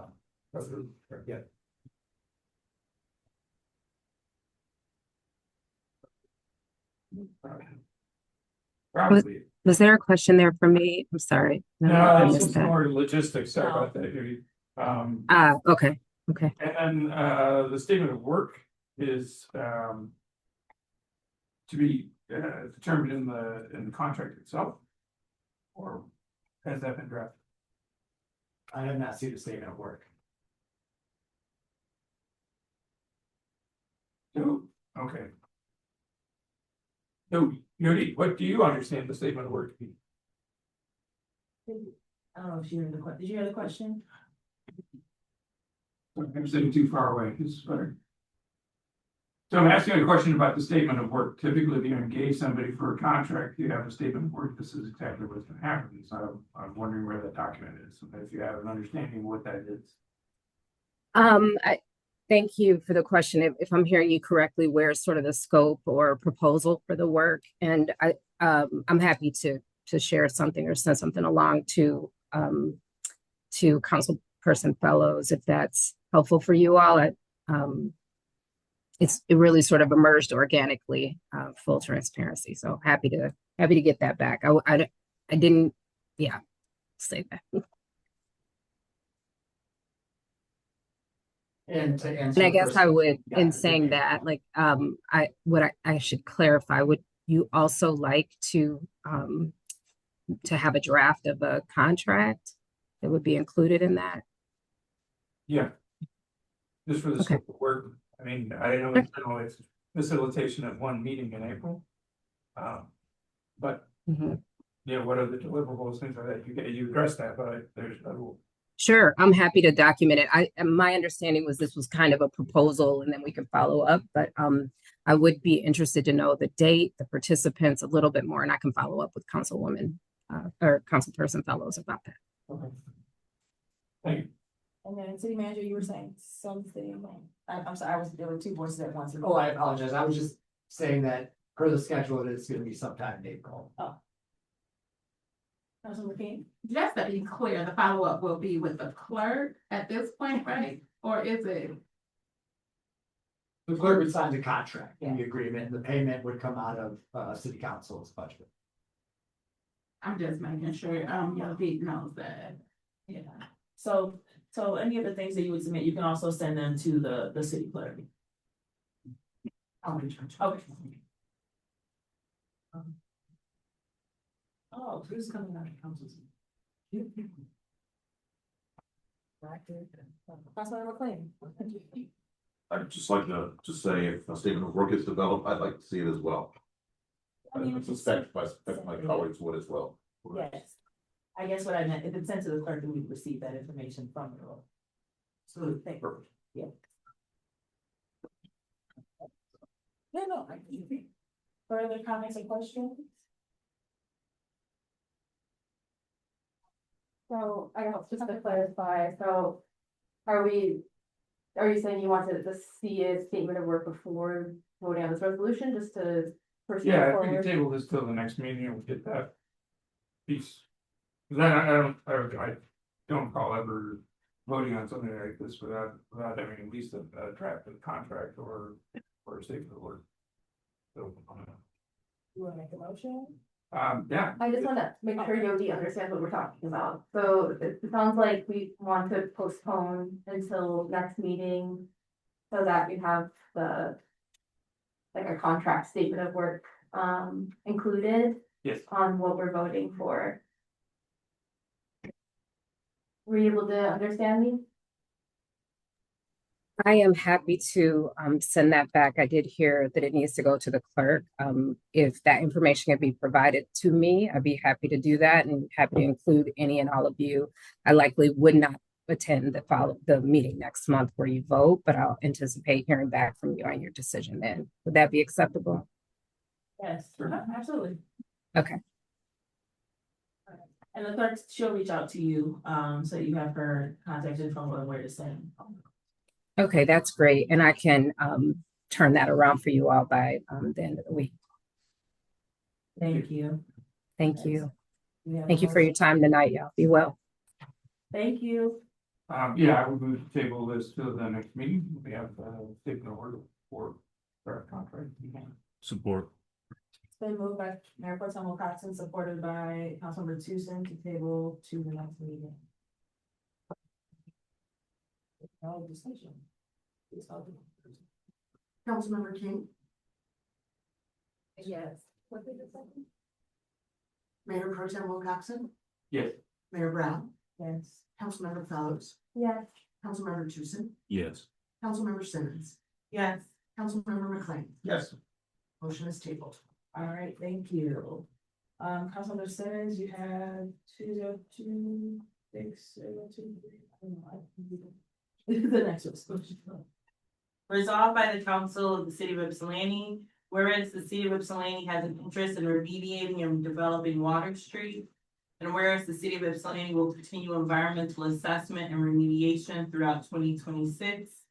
And the city has interest in making the Water Street redevelopment area as development ready as possible. Now therefore be it resolved that the city council of the city of Ypsilanti approve the proposal from AKT Peerless for Water Street proposal for assessment activity. So, we move by Councilmember Simmons, supported by Councilmember King, immediately. All right. Good evening, Katie. Good evening, I'm sorry. You got it. You got Take some. We'll get stuck. Sorry. Good evening. So we have a proposal for you tonight, but first we wanted to make sure that we gave you a clear update of the remediation that has been done thus far, as well as what we intend to do for the rest of the year. So I've invited AKT Peerless with Scott Wazlewski and Jeremy McCallion to do a quick presentation to talk about what we've done this past fall, and then again, what we hope to do in the future this summer and fall. I know, I do. It's every time. I'm sure. I know, now I have to go back up. Okay. Thank you. No problem. Good evening, welcome back. I'm sorry.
Hi, I'm Scott, this is Jeremy, we're with AKT Fearless. So we'll just talk a little bit about how things have gone over 2025 and what we're looking forward to in 2026.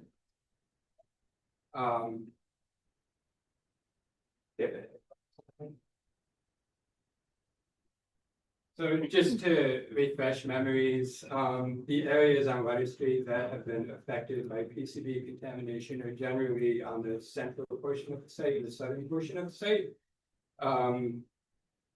The potential sources of PCB contamination include a former automotive manufacturing plant, which is in the northwestern quadrant, if you will, on this figure. Next door to that was a former electric railway storage yard, followed by a junkyard. Those land uses took up pretty much the entire 20th century. And then to the south of the old railroad, we previously have been referring to that as the former marshland, which is what that area was identified as on fire insurance maps prior to 1930. But we know that in the 1940s and 50s, that whole southern part of the site was used as a landfill. So all those kinds of land uses can contribute to PCB contamination. The grid lines that you see on this map represent our areas of site characterization. That was the extensive series of investigations that we conducted in 2023 and 2024. We focused heavily on the DUR storage yard / metal junkyard, and also the western portion of the marsh or the western portion of the landfill. What those site characterization activities revealed is that in the DUR storage yard, metal junkyard, that's where you had the most significant release of PCBs on the site, the highest concentrations of PCBs and the most concentrated contamination. The central portion of the marsh or former landfill it also exhibits very high concentrations of PCBs and concentrated PCB contamination relative to the eastern portion of the former landfill and the western portion of the former landfill, where the PCBs are more diffuse. So our cleanup activities focused on the worst of the worst first, and also working from north to south, so the Michigan Ave back toward the river. Go ahead. Slide.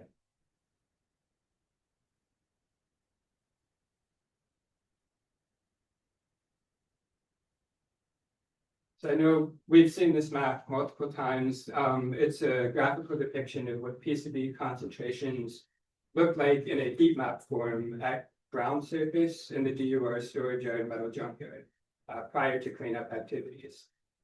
Once the site characterization activities were complete for the PCBs, and that is, we were trying to vertically and horizontally define where the PCBs were located. In order to get that contamination into landfills, we then had to do waste characterization sampling for other constituents that may be commingled with the PCBs. So that's what we focused on in 2024 into early 2025. Ultimately, there were 5 different waste streams that were generated in the cleanup activities that occurred in the fall. 4 of those waste streams were hazardous waste. All of them, well, all but one had, or actually, 2 of them had PCBs. One was PCBs and lead, one was PCBs and cadmium, or lead and cadmium, sorry, and one was lead only. So those were 4 separate hazardous waste streams that each had to be handled a little bit differently. Some of them had to be sent to separate disposal facilities. The last waste stream was just non-hazardous waste.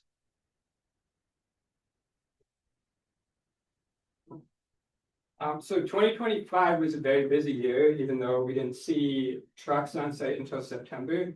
The beginning of 2025 involved preparing what's called an EPA cleanup notification. So it was a really comprehensive document that told EPA everything that we knew about the contamination in the DUR storage yard to facilitate EPA's approval of our cleanup plan. The EPA cleanup notification proposed a remedial excavation plan. So it's essentially a map of the site, which was defined as the 1.91 acres that we were going to clean up. And it indicated how deep the excavations would be conducted to remediate the PCBs. And it was also based on historical data regarding lead. If you remember from previous presentations, the southern half of the storage yard has been referred to as the lead removal area in the past, because prior consultants identified consistently high levels of lead in soil samples collected from that area. So we submitted the EPA cleanup notification to EPA at the end of February. In March and April, we worked with the city to develop an invitation to bid to release to contractors to do the excavation, transportation, and disposal services to clean up this part of the site. That was released at the end of April. By mid-May, the city had received 8 competitive bids for the cleanup scope of work. Ultimately, based on review of the bids and the pricing structures in the bids, we recommended that the city select 21st Century Salvage as the cleanup contractor. They're based right out of Ipsy. They have the most advantageous pricing as far as excavation, transportation, and disposal. And that's who was selected to do the job in June. Their contract was executed in July, and so July and August were spent lining up pre-cleanup submittals, which included a soil erosion control permit and health and safety submittals. So we were ready to start digging right after Labor Day.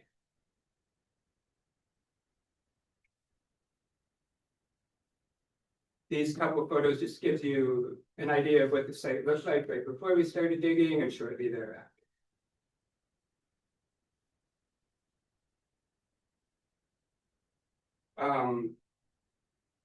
So at the end of the day, between September and the end of December, 15,000 tons of contaminated soil was removed from the DUR storage yard metal junkyard. The way that the cleanup process worked is we tackle the hazardous waste excavation area first. Conveniently, for practical purposes, there was one hazardous waste excavation area and the rest was non-hazardous.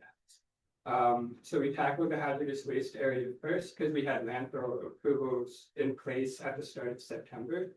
Part of that was the EPA approved the cleanup notification in May, which is something that the hazardous waste landfill wanted to see before they accepted the waste.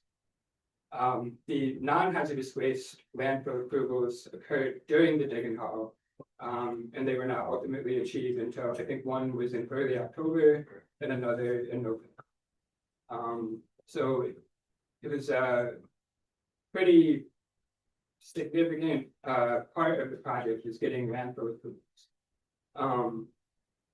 But the actual cleanup activities were, they went very smoothly. We were very, very lucky with the weather. It was sunny and dry and warm almost the entire time that we were excavating. Once we got the hazardous waste off-site to the extent that we proposed in the cleanup notification, we then did cleanup verification sampling across that area while the contractor was working on the non-hazardous waste component.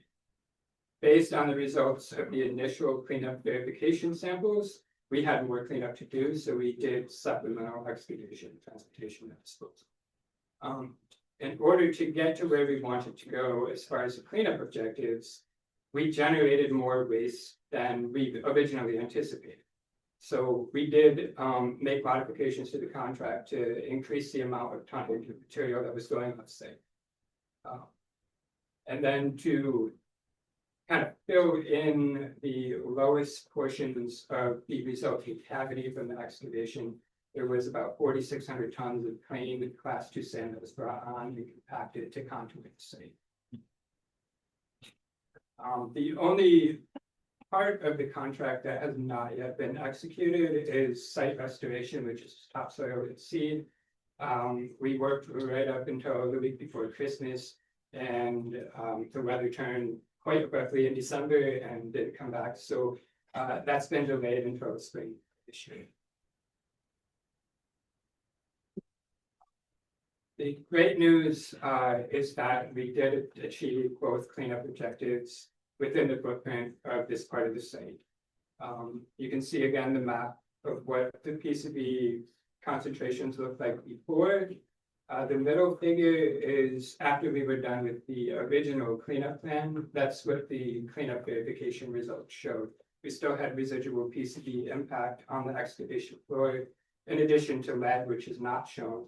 And then once we implemented additional digging, what you end up with is the last figure where it's all green, it's just different shades of green to reflect the depth of the excavations. But we are below 1 part per million PCBs all the way across that 2 acres. And we also have total lead concentrations less than or equal to 400 parts per million, which is the state's most conservative cleanup criterion for direct contact. So it's very, very great news. It's very exciting to share in the success of that project. So I think is video that? Yeah. Cool. We just have some drone footage that kind of condenses the sport cleanup into about 30 seconds. Oh, I have to share this on my.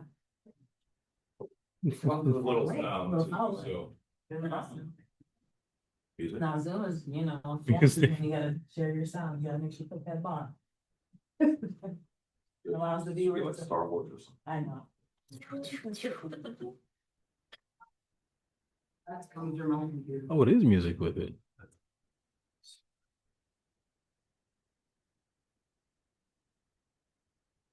I'm definitely gonna post this on my page. Yeah.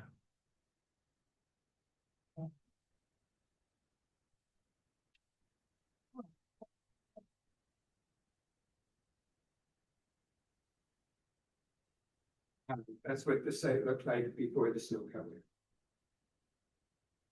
Thank you.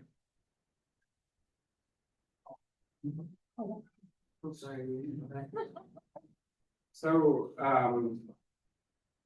moving ahead, over the next few months, earlier when I was talking about how the DUR storage at Meadow Junkyard had the highest concentrations of PCBs, some of that contamination was relocated from junkyard property to that central portion of the former landfill back in the day.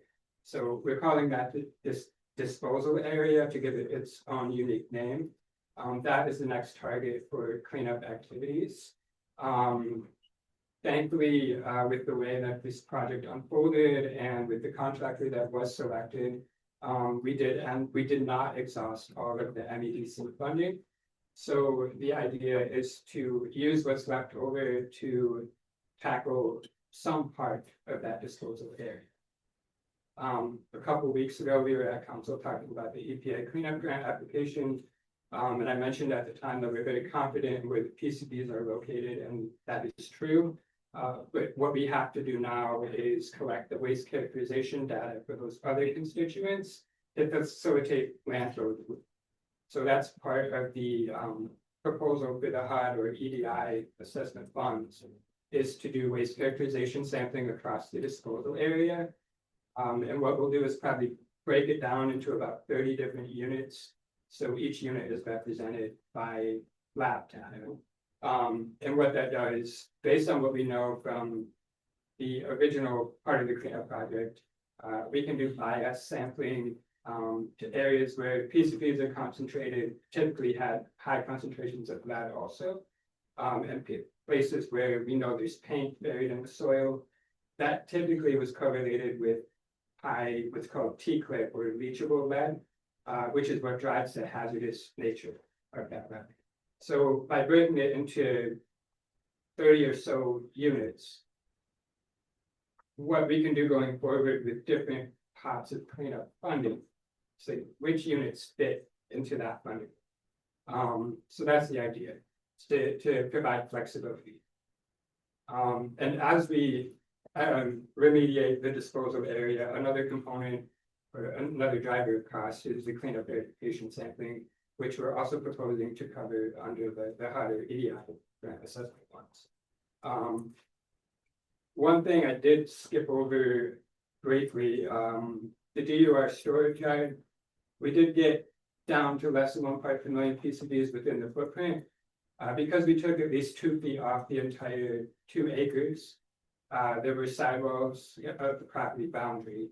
So there were a handful of sidewall samples that we collected from the northern and eastern property boundaries where PCBs were greater than 1. So the last component of the proposal is to do some delineation just outside the property boundary. To delineate that so we can clean that up too. We'll close the book on that part of the site. We're good. So like I said, the first component of cleaning up the disposal area is to use the rest of the MEDC funding. We're also going to be applying on the city's behalf to the Downriver Community Conference in March for some cleanup funding to potentially do another cleanup this fall. So we'll just keep chipping away at it, and then if the EPA cleanup grant is awarded in 2027, we go back tapping it. Okay. You have anything you'd like to add? Thank you. Question? Councilmember Bowman? Thank you. Thanks for the presentation. Sounds like on balance, pretty good news. So fair assessment. Yes. Is there any way to reasonably assess where you think we are in percentage terms? How close we are to finishing For the PCBs? for each of the contaminants? What's that? For each of the contaminants. Well, it's I think a complicated answer to a simple question. The PCBs are regulated at the federal level under the Toxic Substances Control Act.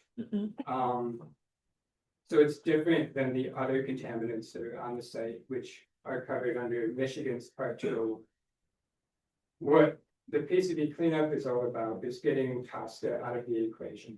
If we had left PCBs on the 2 acre portion that we just cleaned up above 1 part per million, it would require a deed restriction. If they'd been above 10 parts per million, then you're looking at like engineering controls, things that we don't typically deal with in this kind of way under Part 201. The other contaminants that are there, sometimes it makes sense to clean them up. Other times there's ways to mitigate exposure to them without cleaning up. Part of the purpose of doing environmental due diligence, as the city did back in the late 90s and early 2000s, is you get protection from liability for having to clean up contamination because you didn't put it there. It was there when you bought the property. But what you do have the responsibility for is making sure that a site is safe for the intended use that you want to use it for. So if a developer comes in, they might not have a choice but to remediate the PCBs, but they do have options for how they want to mitigate risk to other contaminants besides PCBs. As far as the percentage of PCBs and where we're at with that part, like I said, like most of the PCB contamination was released in the storage yard junkyard. A pretty significant amount was pushed down into that disposal area. I would say we're more than 50% through that part. We didn't know the magnitude of the PCB issue though until a couple of years ago. So that's where we're at. Additional questions? I just have two. One, when I was at the recent meeting, I know they were talking about the encampments. I remember last year, I thought they were moved. And I'm not sure where they are located at right now on Water Street, but how will that affect the cleanup process in the spring? Is it? I mean, it should impact that, I believe in that area. Because we know last year we had to change the date. I know that as the cleanup was happening and as we were watching what was happening on the section of the site, that we had fenced off that area that we knew we were doing the day and all intentionally, that there were some folks camped out, or at least we observed. I don't know if there actually are camping there. We observed some encampments. outside of the space. And folks who would walk by throughout the day and kind of like look at what was going on, but we didn't, there's nobody within the DUR storage yard that we observed camping during that time, we had stand fenced off. You know, we've seen campsites near the areas. We would probably employ a similar strategy in doing events in the area and then signing a couple of weeks before, just to make people aware that it's gonna be happening in that section. Okay, go ahead. Yeah, I only asked because I didn't want to run into the delay like we did last year. Another question that I know a lot of the public has asked is, I just want to hear from you all while you are here and so the public can hear, when the cleanup is done, will this piece of land be suitable for housing? So yeah, that was the goal with the DUR storage yard, and that is the truth there now. And that is the long-term goal, I would say, with the disposal area, although dependent on funding. Thank you. Further questions?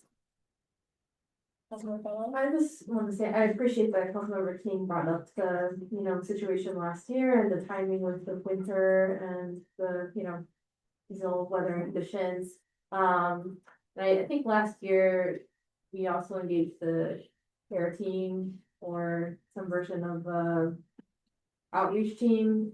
So I think it would be good to both work with Washington Camp Outreach and the CARES team ahead of moving forward on it. Yeah, we worked with the Washtenaw outreach team during the last one, I believe. So we'll make sure we do that as well as the PATH team and any agency that can assist us with that. Any questions or comments for our friends for Katie?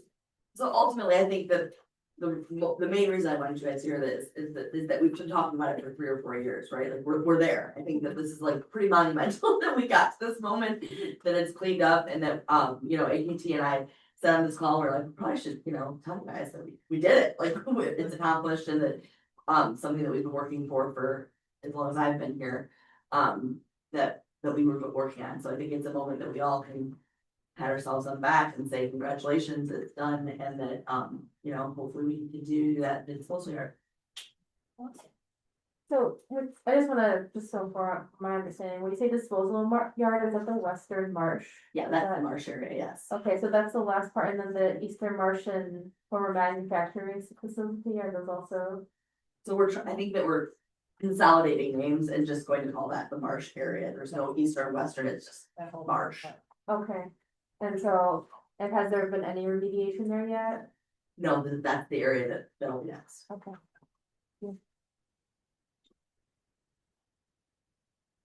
Anything else from the council? Are we ready to vote? All right, let's go, let's call it roll. Mayor Pro Tem Wilcoxen. Yes. Mayor Brown. Yes. Councilmember Helms. Yeah. Councilmember Tuesday. Yes. Councilmember Singh. Yes. Councilmember McLean. Yes. Councilmember King. Yes. Motion carries unanimously. Awesome, thank you. Thank you very much. Thank you. Member 10, you have 025. Thank you. Resolved by the Council of the City of Ypsilanti, whereas in January of 2026, the City Council engaged in goal budget prioritization exercise with the valuable assistance from facilitator Dr. Morgan Milner and City Administration, and whereas Dr. Milner prepared 5 strategic goals with which outlined the result of the City Council's budget prioritization session, and whereas during the 2 budget prioritization meetings, City Council, City Administration, and facilitator developed 6 strategic budget priorities with further clarity provided in the attached report. Budget priority 1 is Water Street. Budget priority 2 is public infrastructure, roads, walks, and bridges. Budget priority 3, public spaces, parks and restrooms. Budget priority 4, youth engagement and development. And budget priority 5 is unarmed response strategy. Budget priority 6 is shelter and housing. Whereas pursuant to section 5.02 of the Ypsilanti City Charter, the City Council desires to adopt goals, objectives, and budget priorities for 2026-2027 to provide the necessary direction for the city manager for allocation of resources for fiscal year 2026-27 proposed budgets. Now therefore be it resolved by the city of Ypsilanti that the Ypsilanti City Council does hereby adopt the Ypsilanti City Council 2026-27 goal setting report as the city council's budget priorities for the fiscal year 2026-27. Be it further resolved that the Ypsilanti City Council does hereby direct city manager to consider these adopted priorities during the preparation of the fiscal year 2026-2027 budget in accordance with section 5.02 of the Ypsilanti City Charter. I so move. Moved by Mayor Pro Tem Wilcox, supported by Councilmember King. City Manager? Hello, council.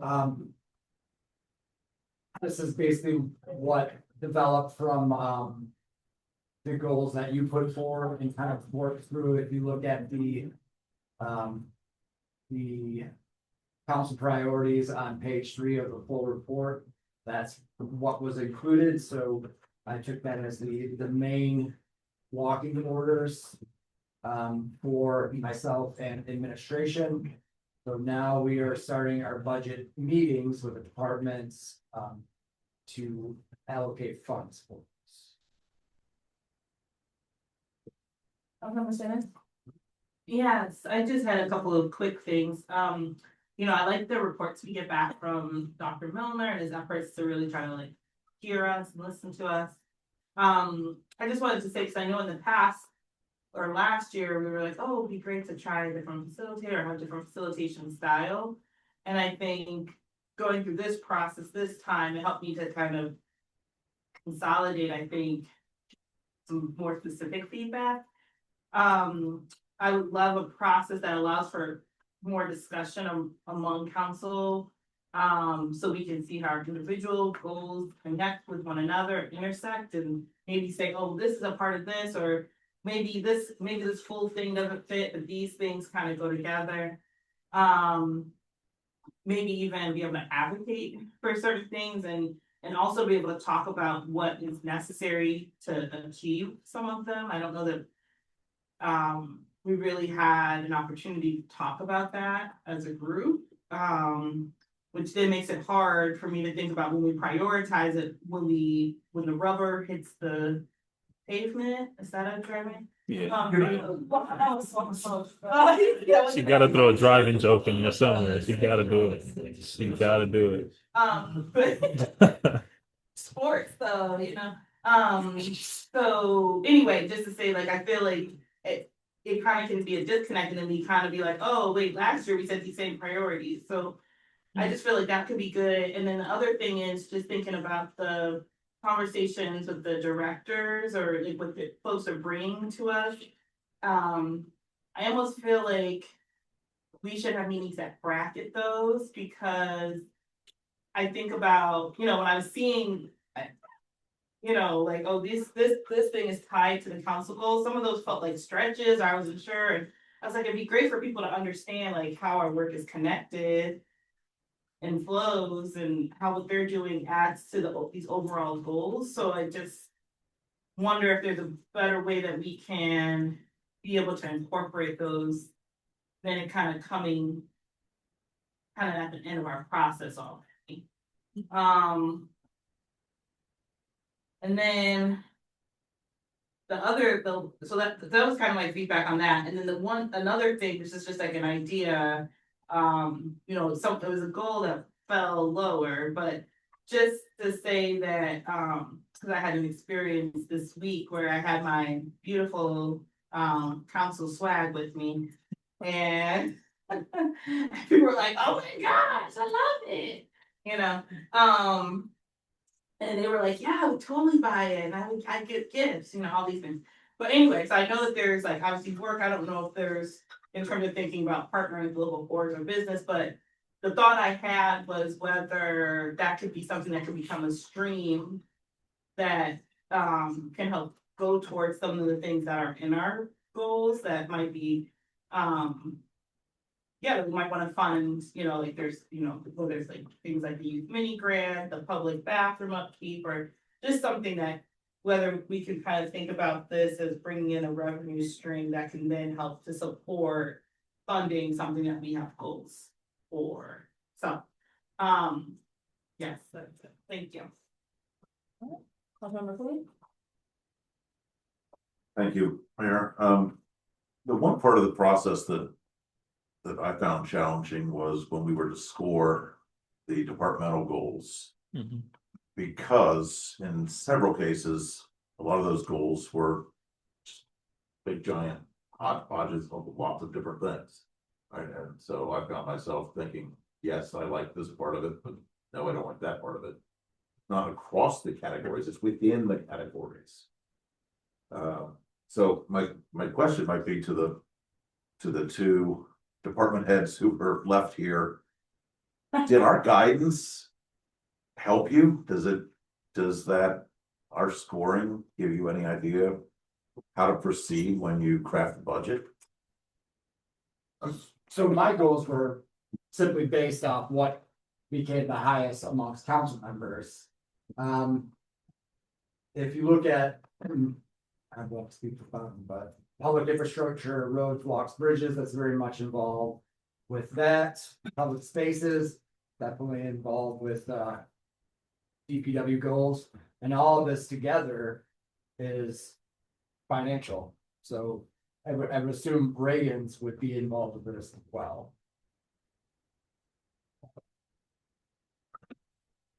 But so I'm all for doing whatever council wants. If it has a different feeling of how they want this to go, that's perfectly fine. I mean, I just wonder if there would be value in disaggregating, and I appreciate your response. I was actually looking probably past you, two people sitting behind you. Yeah, would like them to respond. I mean, I don't think there's a right answer. It's does this help you craft a budget for your own departments when you saw this scoring from us?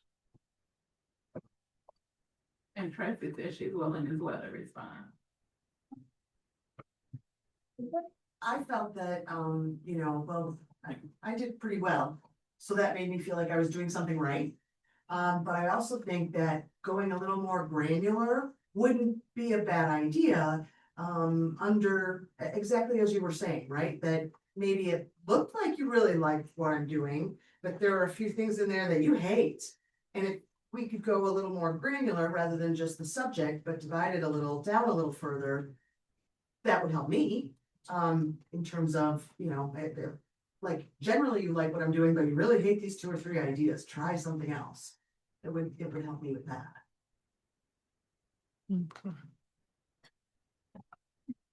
Granular data is more what we would bring during budget. So these are kind of the umbrellas that we're gonna bring forward our budgets, explain how we're allocating money will achieve a certain goal. But this specific goals or tasks related, I don't think would necessarily be helpful at this time. But larger goals, umbrellas, give us an idea of where you want us to put money in what category. So it's a question of policy and guidance and big picture guidance versus execution. So we need you to give us the big picture and where you want to be, and we can help us all work together to figure out. Gotcha. Yeah, this process has evolved over time and there have been good years and lots of discussion with others. This was a short timeline for this process because we as council will get rid of the meeting in December and get rid of the meeting in January, which is when this would have usually didn't take place. There would have been some discussion in December about goals and submitting the goals before a break, and then having more meetings in January to have presentations from department heads, but also the feedback on all 1 year, which we did have after that to then go through that and fine tune it. So yeah, I think, I looked at our schedule for next year and we did the same thing. 1 meeting in December, 1 meeting in January. So either we need to be like anticipating this around Thanksgiving so that we have those conversations either as a group or in one-on-ones, but to kind of have that sense that you're looking for, is like, how do we come to this together? Kind of consolidate our goals, but, yeah, I want to go back to that too. So, this was the rest of the series. Yeah, I would prefer to start much earlier. If we could start in October, that would make sense. Oh, like, he's like, you better, October. What? To start Oh, now. my gosh. He's like, start today. Year of school setting. Yeah. Wow, Okay. You gotta. I'm sorry. You got 8 months left in the fiscal year. You're like, so. good time to start. All right, any further comments about the goal setting? Please call the roll. Mayor Brown, Yes. Councilmember Phillips, Yeah. Councilmember Tucson, Yes. Councilmember Simmons, Yes. Councilmember McCready, Yes. Councilmember King, Yes. Mayor Pro Tem Wilcox. Yes. Motion carries unanimous. Thank you. Can I have a motion to extend, please? Don't move. To win. I was gonna say 11. Or, All right, it's been moved and seconded to extend to 11 p.m. All in favor, please say aye. Any opposed? All right, let's see, yeah. can I ask a question? I had a question on this presentation, so I'm looking at these numbers. I'm pretty darn good for that, but you know, how these things line up and all these little numbers of 6.3 and 5.5 and like, I know the numbers aren't there for me to be able to do that calculation, but if you could like show us how that came to be. Sure, I'll talk with Dr. Miller. Thank you. Hmm. Councilmember McLean, you have 028. Mayor.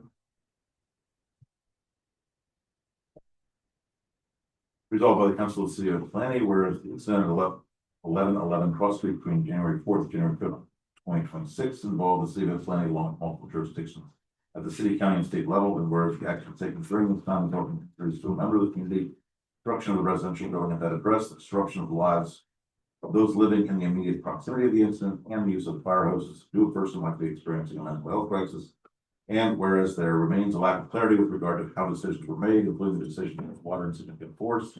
And whereas the limited resources of the city of Ypsilanti require that the city continue to rely on other jurisdictions to provide critical public safety services. And whereas this council has an interest in ensuring that this type of incident not occur again in the future, now therefore be it resolved that in addition to other ongoing investigations, the Ypsilanti City Council charges the Ypsilanti Police Advisory Commission, YPAC, reviewing the city of Ypsilanti policies and protocols relevant to the situation at 1111 Cross Street, specifically determining the following: which city policies and protocols are relevant to this particular situation, including but not limited to policies and protocols related to communication with proximate residents in situations like this, the legal authority for each policy and protocol, whether each policy and protocol was followed, with details on how each was followed or not followed. For those policies and protocols not followed, details about how and why the protocol or policy was not followed, the role of each jurisdiction involved in the situation, the point in the process when authority shifted from one jurisdiction to another, and the role of Ypsilanti City personnel in as this authority changed, and any recommendations for changes to the city protocols and procedures governing similar situations in the future, including the need for additional protocols, particularly with regard to communications with affected residents. Be it further resolved that the city manager, city attorney, police and fire chiefs are directed to work with YPAC to provide information necessary to carry out the directives contained in this resolution. Be it further resolved that YPAC complete its review within 90 days of the effective date of this resolution and present its findings to City Council in both written and presentation form. I so Support. Been moved by Councilmember McLean, supported by Councilmember Tucson.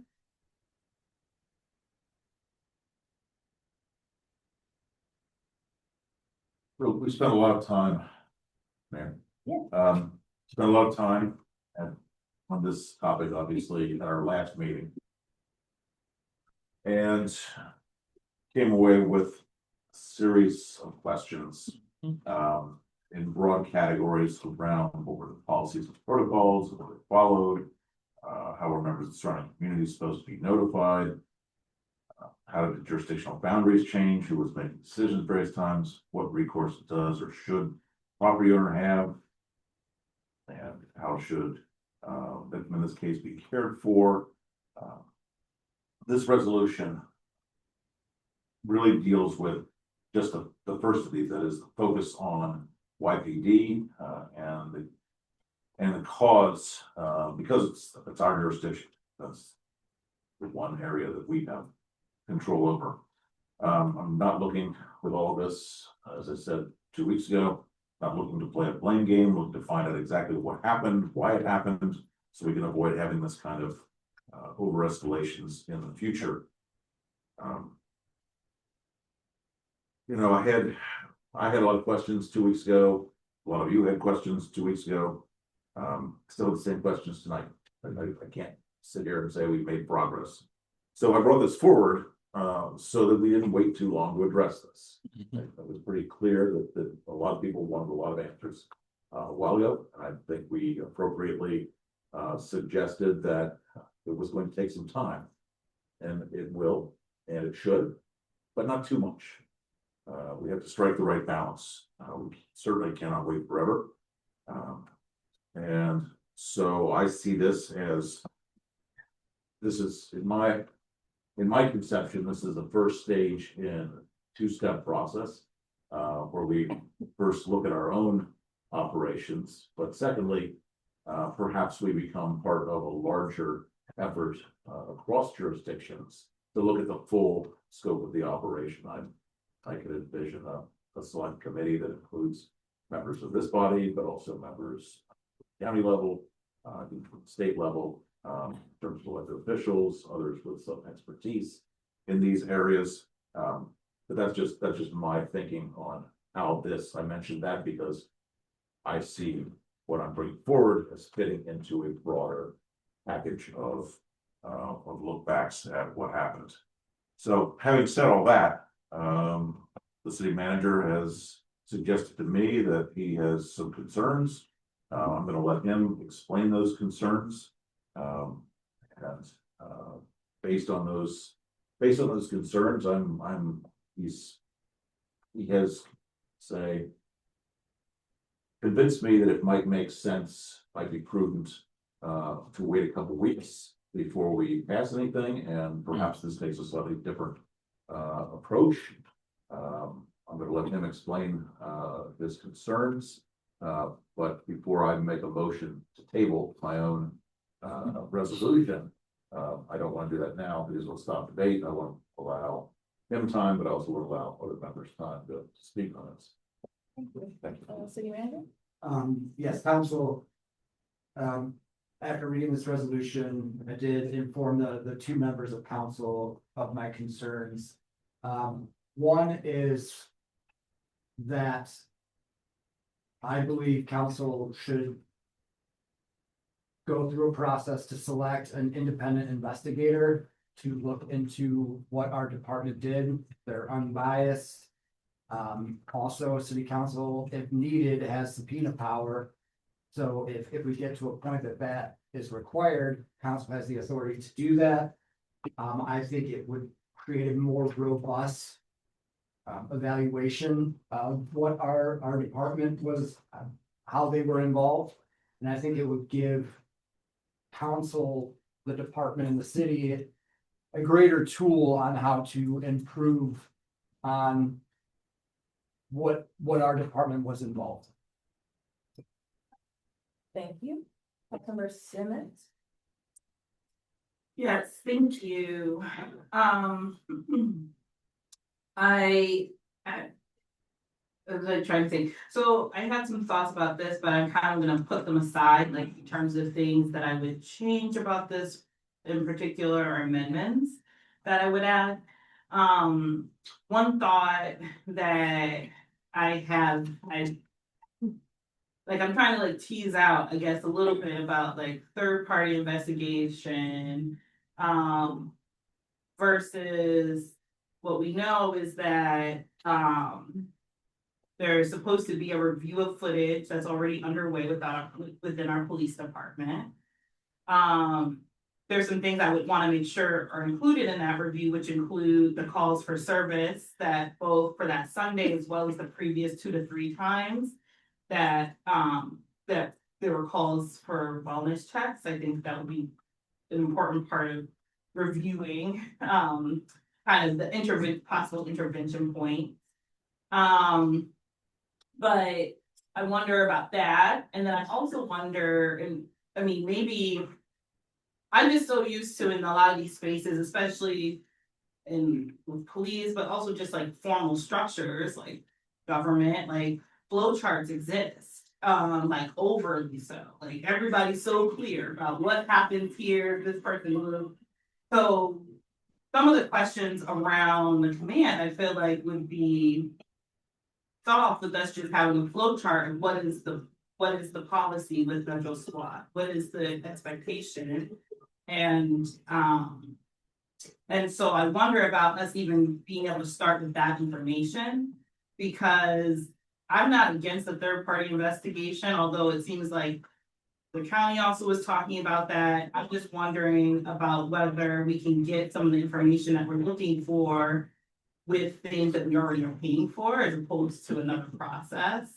That will obviously take more time as well, and they would be looking probably at some of the same information that we already have access to. And I think, you know, these are obviously extenuating circumstances. There might be new protocols that were being tested, more things that people haven't had experience before to try. I just want to say too, that my goal is not about punishment, but about accountability, so that we know that learning has happened and that we know what to expect in the future. And so I think that's important to kind of lay out. And so that was one thing. And then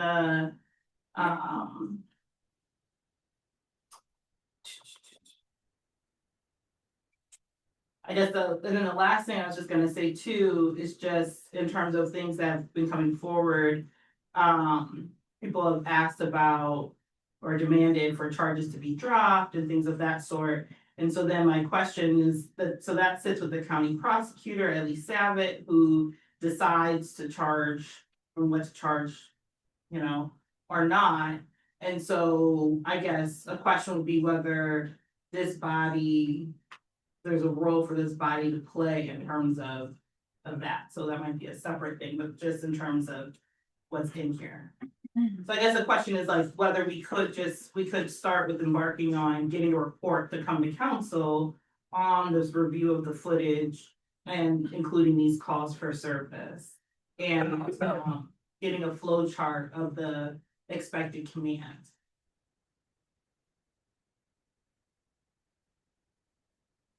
Is that a possibility? Yes, yes, it is. I just with some limitations, so, if I could interject here, because you have a lot of complicated issues and there's certain potential bits of that information that I wouldn't even be privy to, because it involves very sensitive and sophisticated police procedural matters that only qualified law enforcement officials or trained to investigate these types of things would be privy to and make suggestions. That knowledge of revealing some of those things is the issues of officer safety, how certain types of criminal investigations are performed, that sort of thing. I know I'm being general here, but that's the first issue. The second sensitivity is with the person that was the subject of this incident. He has constitutional rights that we all have to respect. I says the city's prosecutor had charge of the whole, the plan to in a way, because that's something for the county prosecutor really to do on its own. But he hasn't even been arraigned yet on the charges that the prosecutor has levied. And so if we are engaging in some sort of an investigation through an organization, YPAC, that has, certainly valid inputs that they can offer us, but they also are qualified as a group to I was perform that type, to perform that type of investigation, or would they be qualified to receive information, certain information to assist them in that process. But if we're doing something especially in the short term, if this resolution proposes any day from effective date of it, I don't even think prosecutor's gonna have his investigation. Michigan State Police certainly isn't gonna have its investigation done, like the rest are saying, you know, they're investigating themselves in some of the situation. But that is not something that I would expect them to have completed by them. So we in some way, inject ourselves or our YPAC group or whoever we have look at this, which would have to be done under the relevant attorney work product, I would suggest too. Just to keep things as preliminarily confidential and, you know, focus on issues later, but at the end of the day, you're still potentially compromising the constitutional rights of this individual, potentially creating a situation where he would not get a fair trial in Washtenaw County, and the prosecutor would not get a fair trial in Washtenaw County. And all of a sudden, we lose control over that situation. You might have to be tried in a different county by a different prosecutor. There's all kinds of factors that weigh in there. The last thing that anybody wants to do is potentially compromise the rights of that individual and the obligations of the prosecutor to make effective charging decisions and fulfill its obligation of proving guilty on reasonable doubt. And we have a jury system too that can make decisions regardless of guilt or innocence. We have this concept called rehabilitation, where a jury can decide, yeah, he's guilty, but I'm not going to find him guilty. That's a phenomenon in our system, which is, I think, a benefit to the accused in their system. But at the end of the day, I don't necessarily think we should be engaging in something that at this early stage could compromise that individual. Should all this be done eventually? Absolutely. I don't think there's any dispute amongst anybody at this table that suggests those questions that everybody has should be answered. And you know, when you're the most successful organizations are introspective, they look at what mistakes they've made from them, correct them. And when my kid, you know, kind of used the old adage when my kids look at me and say, "You think you know everything, don't you?" I said, "No, I don't know everything, but I'm old enough to learn from the mistakes I've made so far, so I don't repeat them." And so just so I'm clear too, as you're talking about the concern, is that based on thinking about, like, as part of the report, releasing certain parts of video? Is that what you're referring to as the concerning pieces? Because it seems that if they're already gonna be doing a report and viewing, I'm guessing that they're trying to tell a couple of different things. And and then also, if the calls were already a part of that review, I don't know, but I think that would be important too. But yeah, I just want to be clear, like what things are you just calling, you know, I agree, I think YPAC, you know, especially because we've gone through, I think, a lot of things to change and make clear what their scope is. You know, I think if they were more of an oversight kind of commission, then that might be a little bit different. But because that's not their scope, then, you know, I agree that might not be the best, even though I like the idea of supporting and promoting commissions. So, but yeah, with the, you know, the people who are doing it right now are the people that you're saying have the expertise to do it, right? With my personal caveat that I think everybody shares, it's, you know, investigating themselves in some respect. Yes, yeah. Hopeful. Yeah. But I mean, that's the hand everybody's dealt. Well, that's why I was saying, like, this is what the part where I'm like, where if they're already kind of doing it, I don't want it to just sit there. Like, even with the other report, it's just like, where does it go?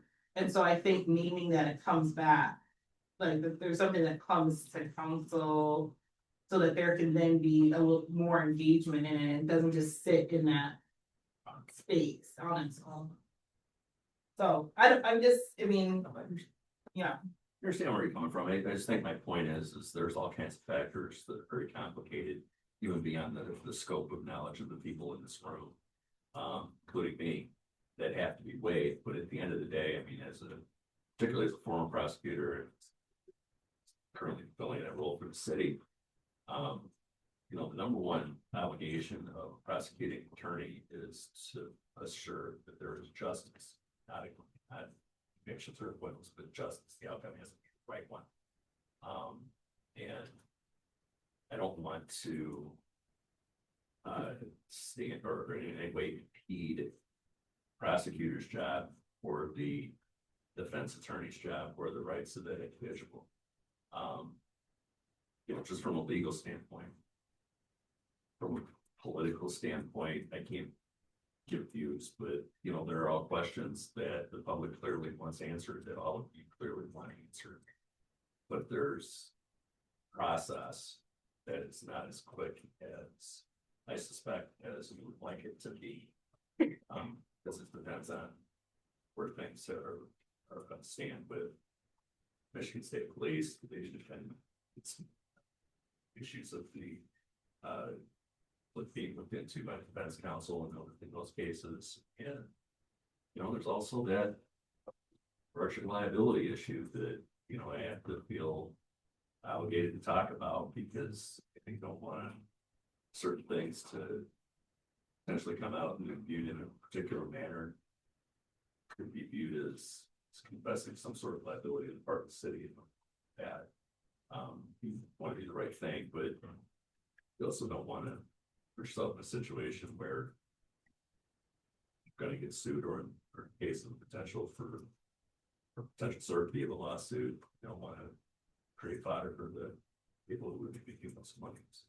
An allegation, of course, first and foremost is this board, this county, that is this commission. 2 weeks ago or 3 weeks ago, it's that, you know, we have to let this process come out as it proceeds, and it has to start with Michigan State Police doing what they think their job is and complete their doing branch. So, Well, it's been waiting.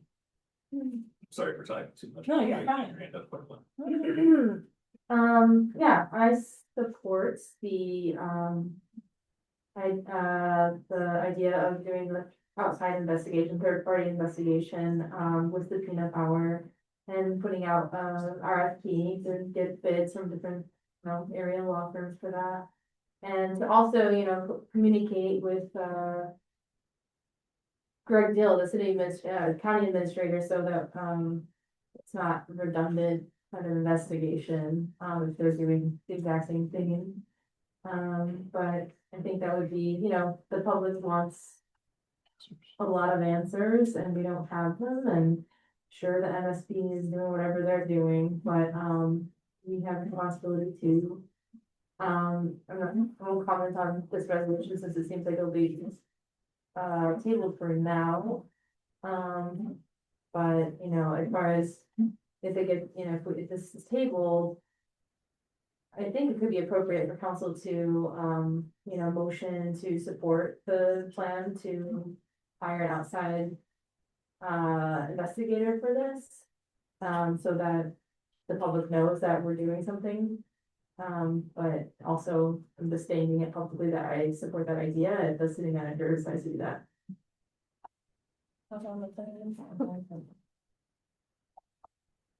Back to council, if I could, several things you said. If I understood you correctly, you believe that the legal processes with regard to the subject in the House, needs to play itself out. And assuming that we as council can come up with a method of investigation that we all agree to, that you're comfortable with, that we think will help yield answers. At what stage in this legal process will you come before us and say, okay, now you can do this? Because I have great worry that the answer is 2 years from now. That's what I'm worried about. Forgive my allergy attack that I'm going through right now, so. You know, we have this old adage, hurry up and wait. session. I'm not gonna suggest we do that. I think we can do some things early on, which is, internally take a look at some of these policies and practices, see what improvements are capable of being made. But when it comes to the individual facts and circumstances and every piece of the timetable chronology, you have to be very careful to balance that with, the judicial process, which, and yeah, it can take months. Which is why when I heard that 90 days, and I don't even think Michigan State Police is going to have their follow-up investigation on this very issue, I think, completed before then. That would be pie in the sky. We think that could happen.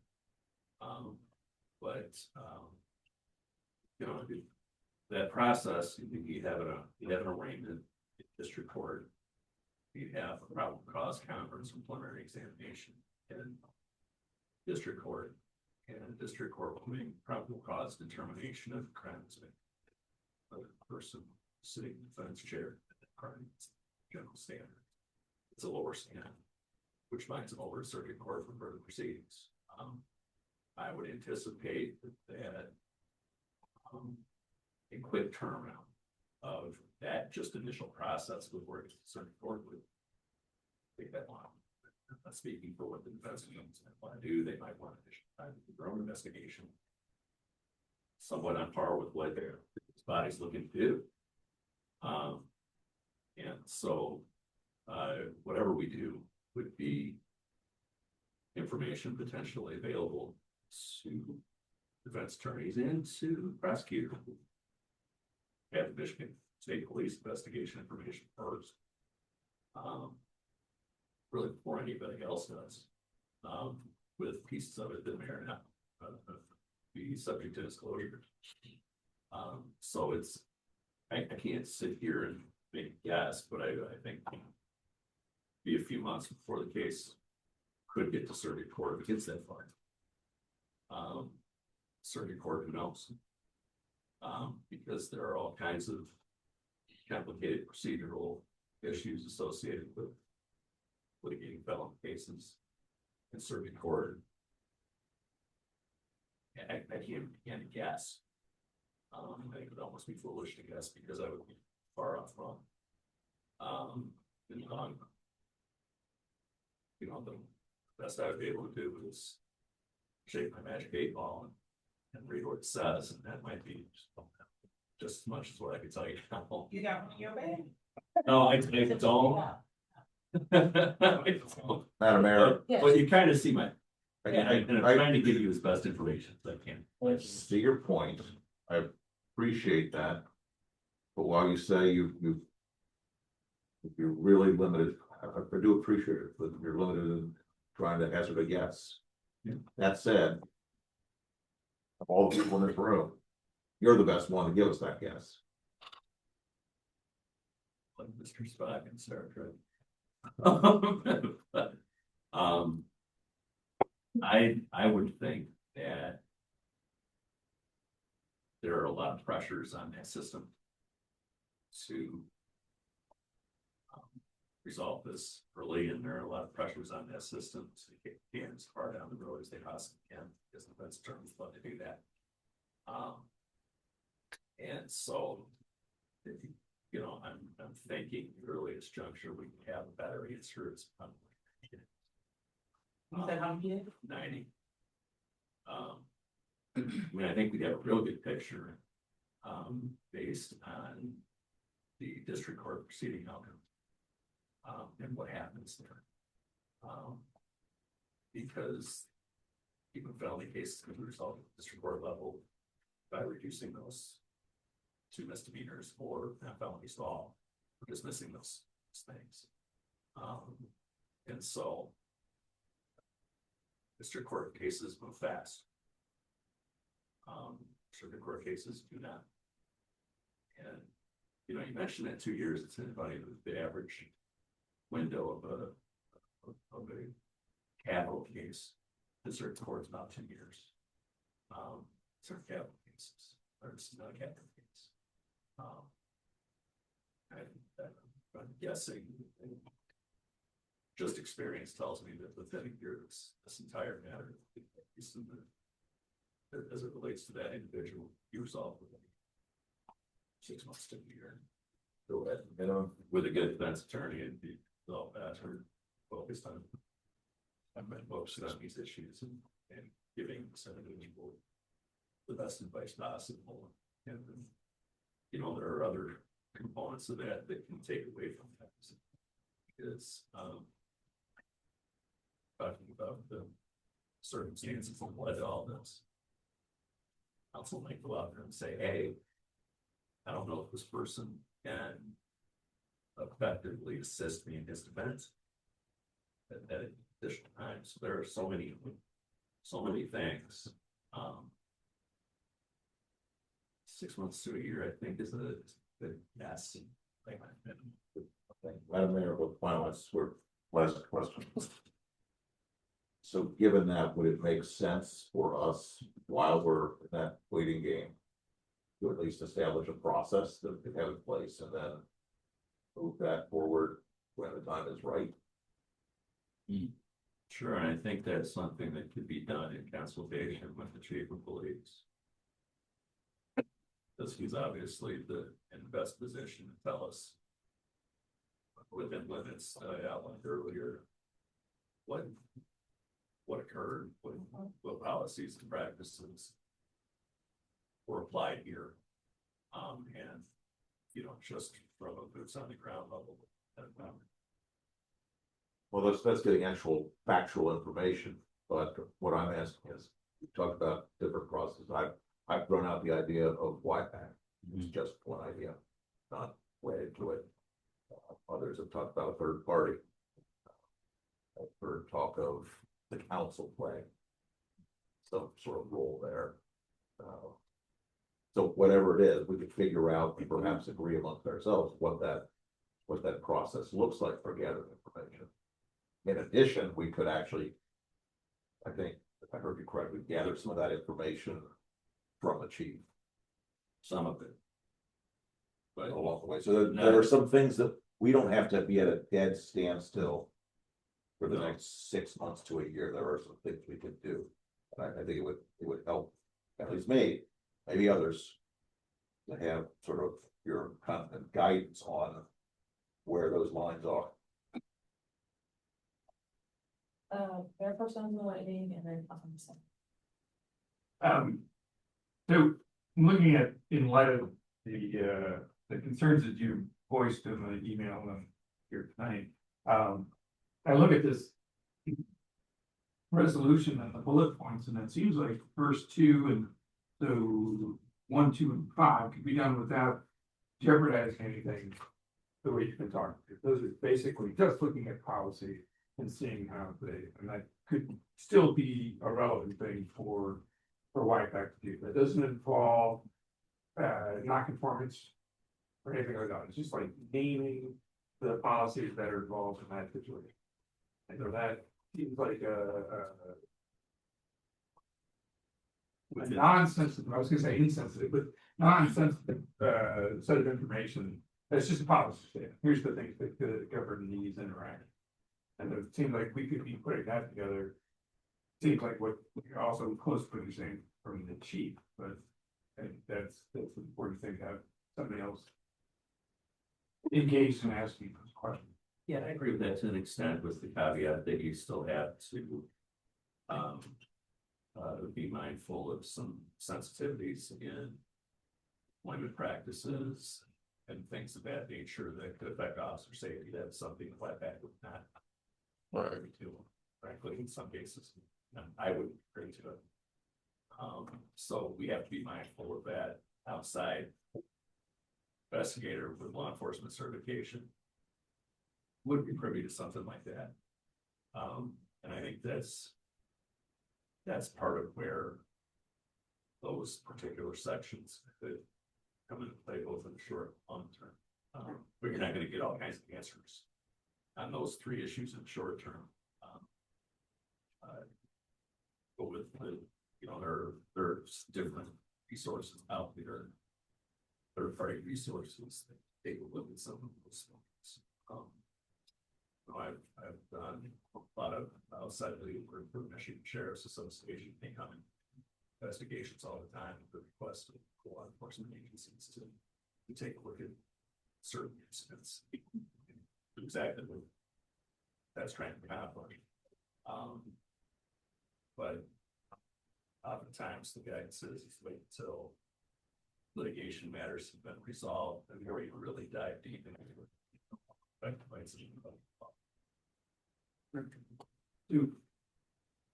This has been brought up in other places, so I'm stating that I'm all for having a third party. What that third party looks like. Talked with the county commissioner Somerville about having a joint investigation and expressed that we don't want to be a passenger on that. If that's going to be a joint investigation, that's the partners and people. But it's a one thing, but you know, this is in our city that it happened. So that had to be a clear statement of you know, both groups' participation in that responsibility. Well, and I think that could coincide with what Councilmember McLean was saying as well. They're having a committee that directs that investigation. All the jurisdictions. I can't really hear you. Sorry, I'm starting to lose my voice for that.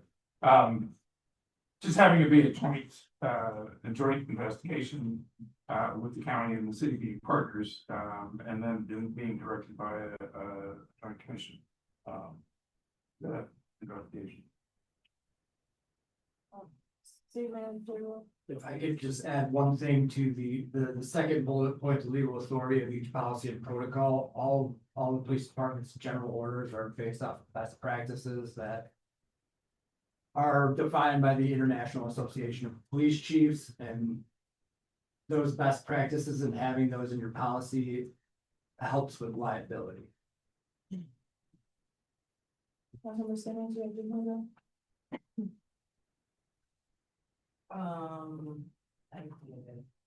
Oh. So. I don't. I think I was gonna ask just that it sounds like again, oh yes, I remember now.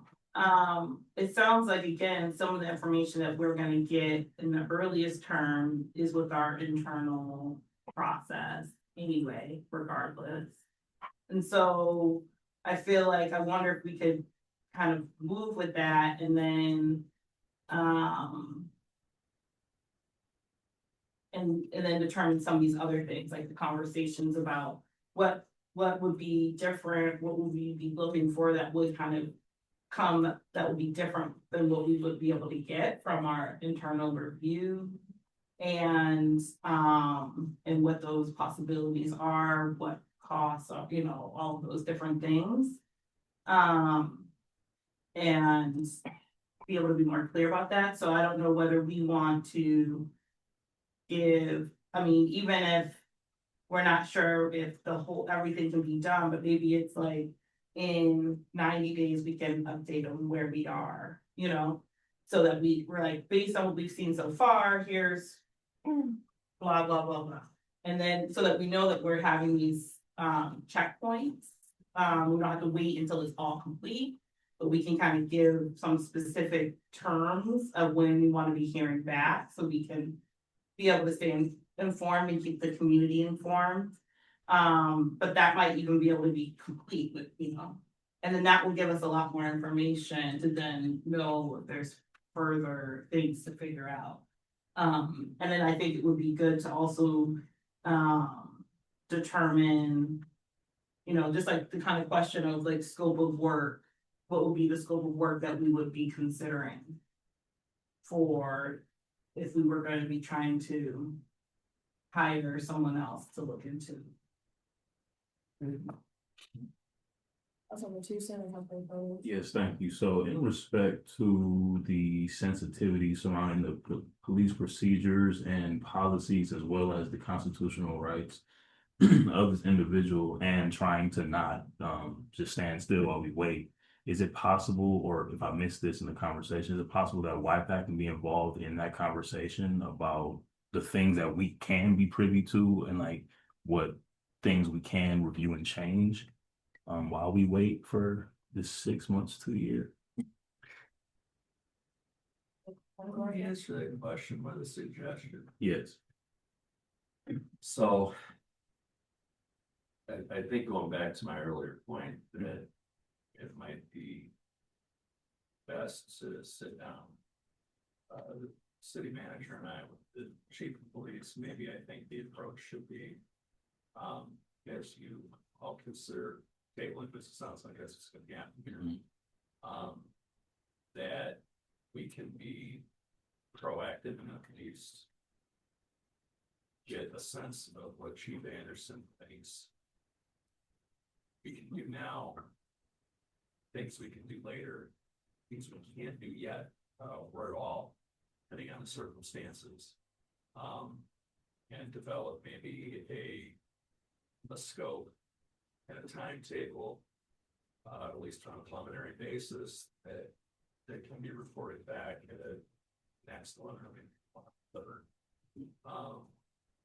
And again, how long it takes to do that, and allow us at least to focus on all the sensitivities that I've basically generalized. Right. Part of the interest of time, part just due to personality of everybody involved here.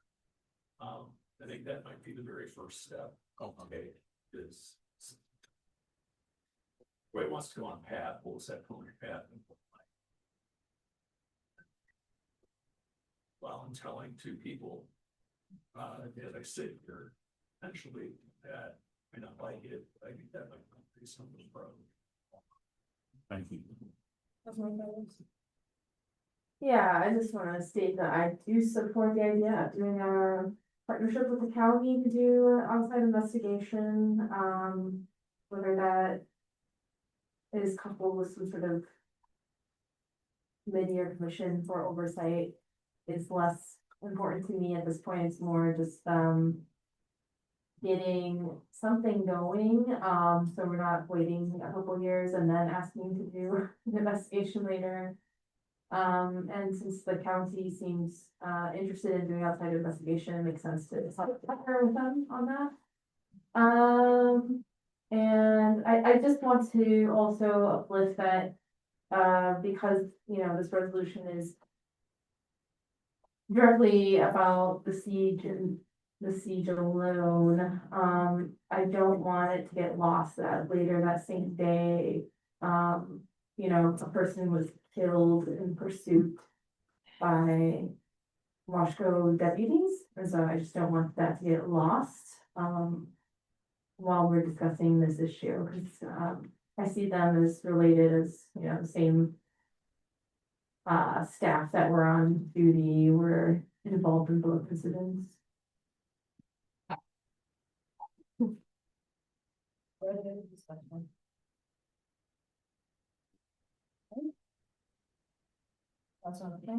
Move the table.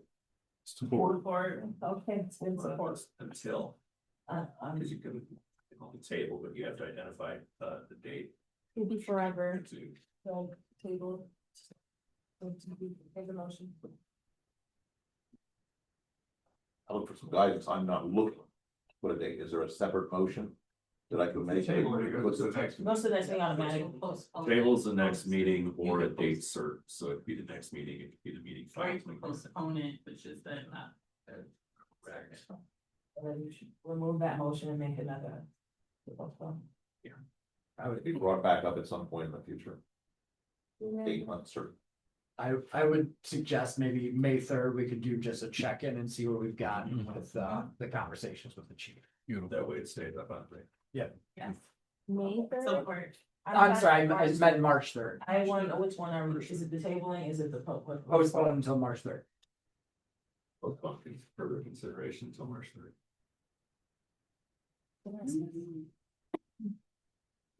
Sure.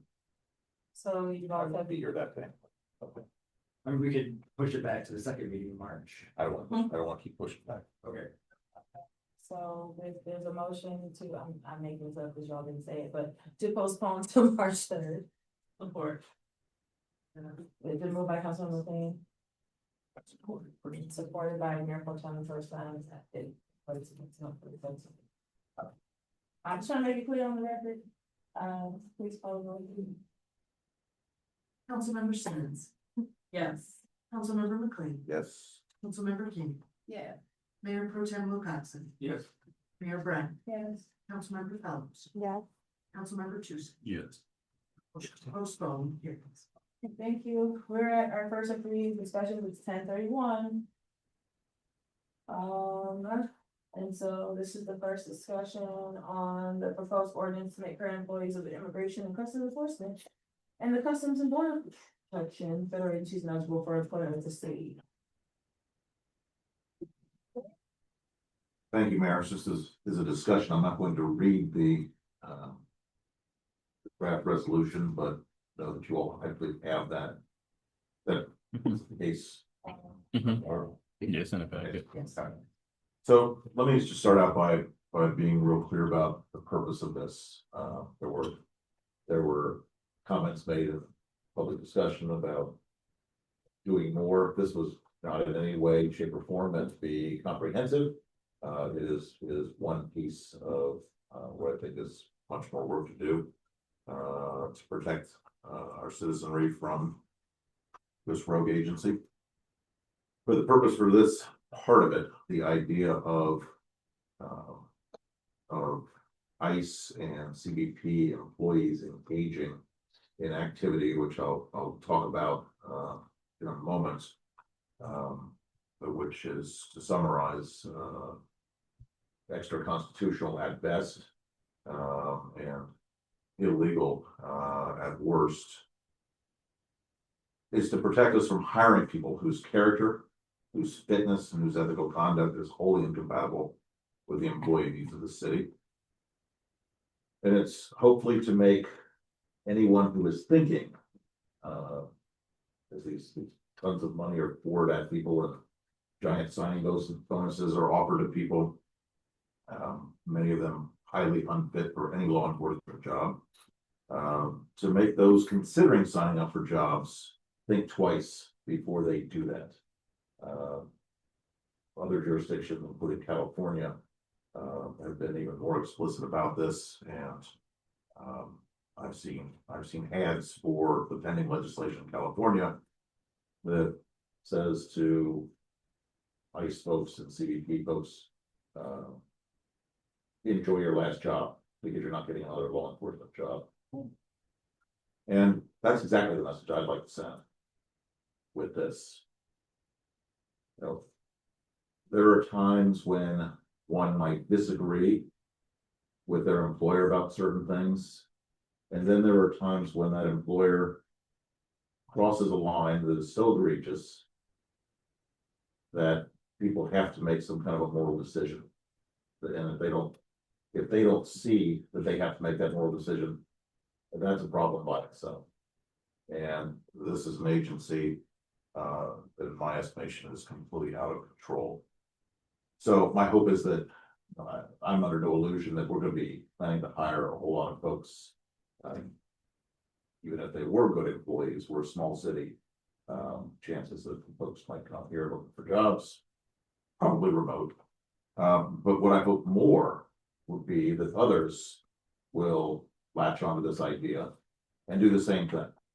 And the word gets out on those seeking jobs and considering ICE or CBP that they really should think twice, because they're not going to be able to find another job after that. Now, I want to take a few minutes to talk about this agency, ICE and CBP collectively. In my estimation, these agencies are no longer law enforcement agencies. The idea that they are going after criminals and going after the worst of the worst is absolutely laughable.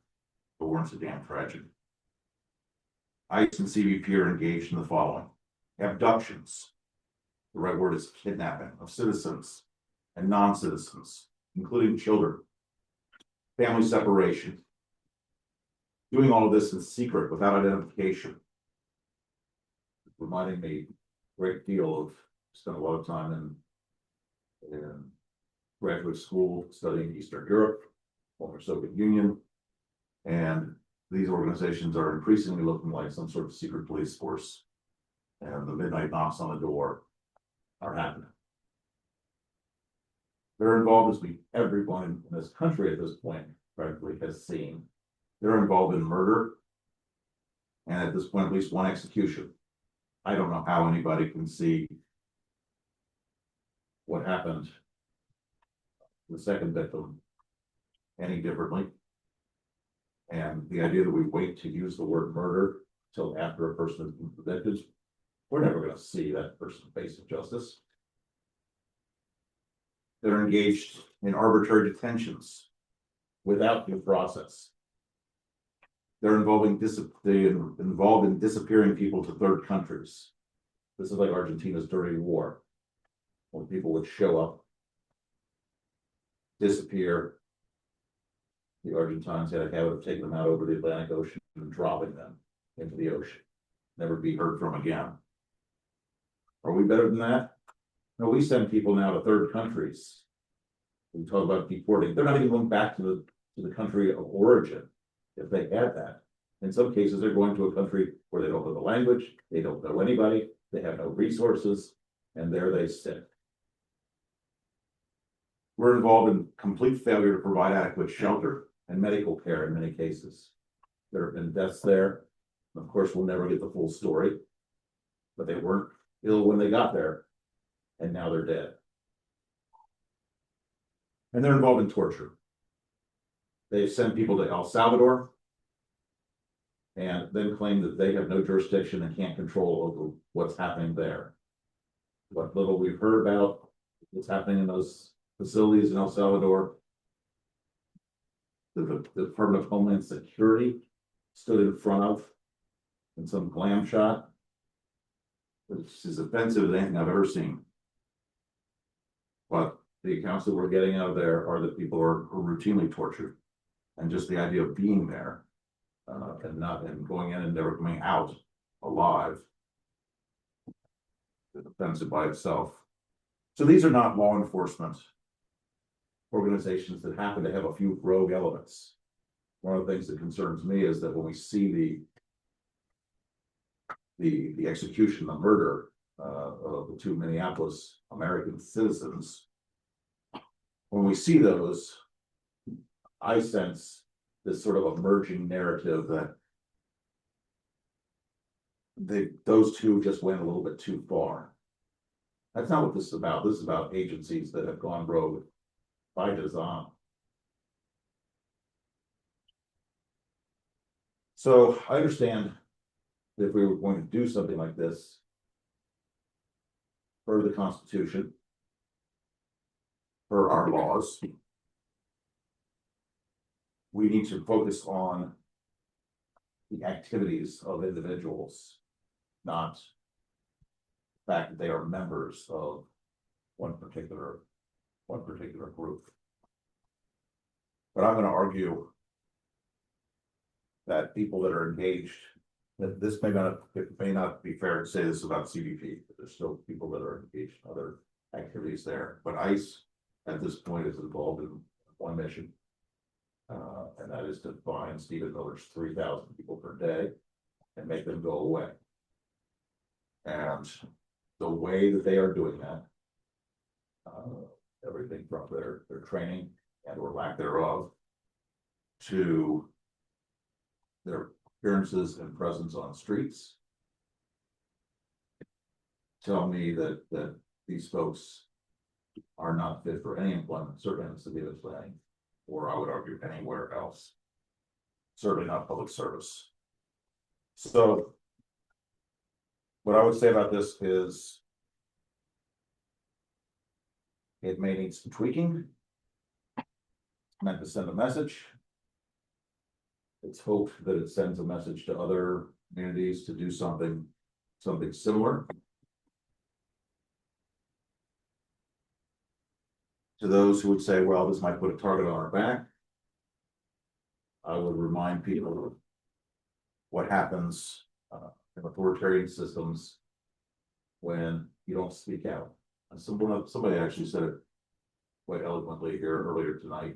One of the public speakers who talked about being, if you're on the fence, you're just trying to hide out, you're doing the bidding. And we've reached that point in this country, and it's a sad state of affairs. You doubt that? Just talk about the people that were taken away and abducted recently here in this land. So this is, while this idea may need some tweaking, may raise legal issues, I think it's still worth doing, still worth sending this message. Yeah, but I think I would also further say that it's worth looking at other ways for us to stand up as a community, stand up for the rights of people that live here, but also stand up and be counted and be heard on behalf of people in Minneapolis and Chicago and Charlotte and Los Angeles and across the country. Because if they haven't come for us yet, they will.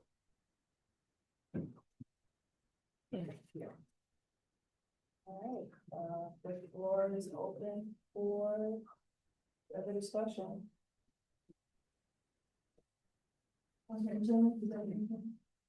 Yes. Yeah, I think this is an interesting approach.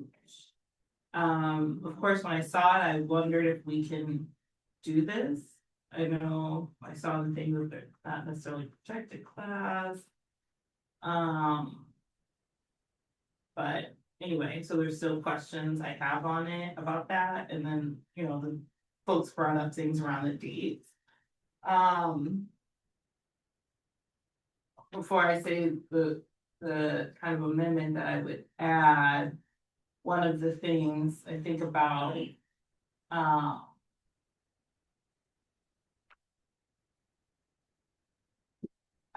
guess what I would say, like the idea of doing something that might bring legal challenge and what the city will kind of hold in that I feel like if we were to put something forward for that, I would like it to then be more bold, which is if you operate here, we're gonna arrest you, or something that's like really actually like gonna bring severe or specific material change, as opposed to something that's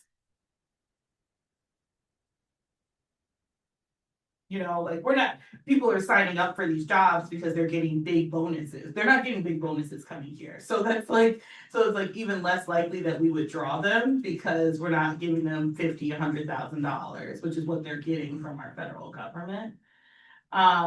So that's just one thing to say, like, I'm not against doing things that might bring challenge. I just would say, for me personally, I would rather it be something that then has like meat and juice and potatoes and give me a piece of cake after, like let it be like we're really going hard, we're really putting ourselves out there.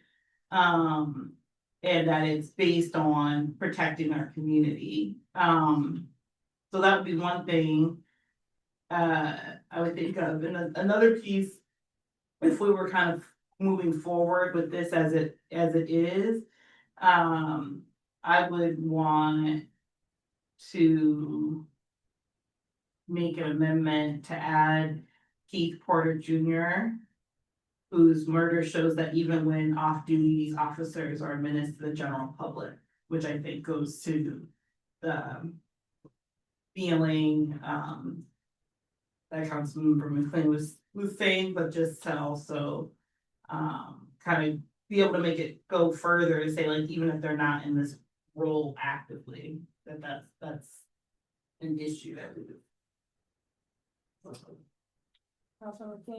If we are moving forward with this, I would second Adam Keith Porter Jr., and I would like to hear from, our attorney, is it something we can do? Well, I mean, this is of course, a politically charged issue, but it's also a very legally complicated issue. And people who, Here, my, yeah, I also have, I, I'll do my best here with what's left of my voice with the main function. I haven't really come back from vacation now, that quicker. So, you know, the legal issues are pretty vast here. You have arguments on both sides of this. The arguments militating against something like this would be it's not constitutional violation of an individual applicant's rights. Someone could potentially argue that doing this violates the charter, because the charter specifically requires merit-based hiring practices. And it's a potential applicant could say, well, simply declaring he is some who had been employed by this organization at some point automatically disqualified and merit without merit would be inconsistent with the charter and potentially be violating civil rights. So, you know, the proponents of this, from a legal standpoint, just give people a legal choice. Somewhat along the lines of what Councilman Blaine was articulating in his narrative a few minutes ago. That it gives local autonomy, you know, a front row seat in terms of letting local municipalities decide who they're going to hire, what circumstances they're going to hire. So, point being is there's arguments on both sides. But when you take a look at some of the proposals that are going forward in states like Washington, Maryland, California, I would fully anticipate the immediate facial challenges through either a list of applicants or just, you know, labor organization, you know, Department of Labor would probably challenge something like that, or Justice Department challenge something like that, or the current administration, as a spatially violating the Constitution, facially being preempted by federal law, all kinds of different things. And so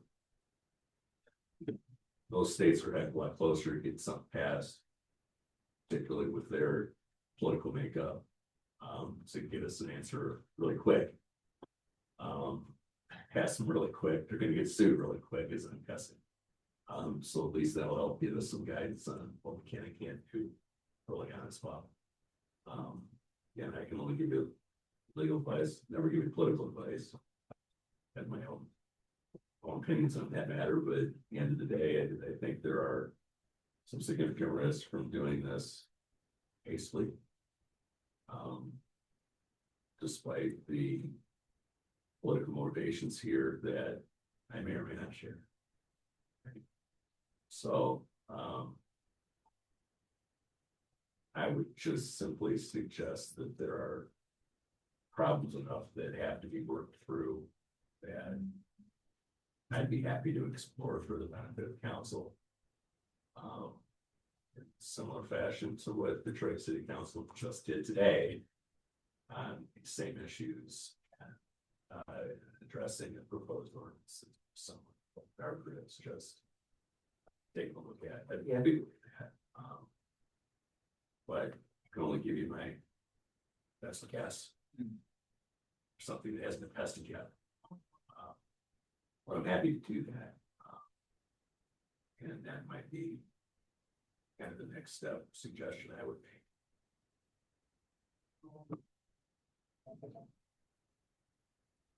Yeah, I a lot of my thoughts about this particular proposal, has been voiced by other folks, but in one particular point is that I saw, you know, a scenario in which current ICE officer can apply for a job just so that there's a lot of money behind that, behind the proposed, you know, the proponents of ICE to make it out, see the administration, the federal administration doing that as a matter of course.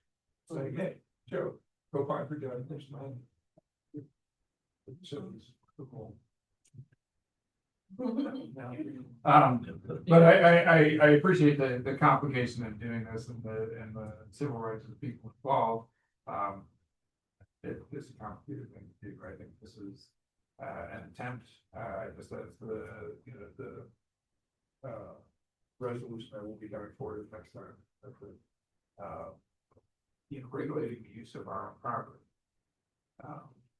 Is an effective way to do that in a much more immediate sense. But that's something I have to do now. You know, we don't have to wait for them to apply for the job or anything.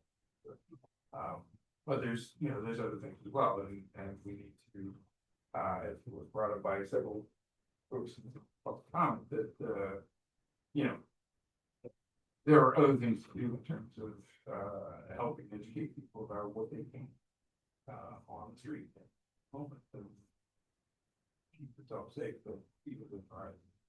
So you know, I missed training on Saturday, but certainly here are other immigration attorneys have been having to do it. Another thing has to have a presentation here for that.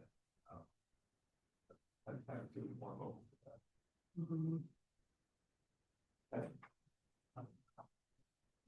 Councilman Fellows?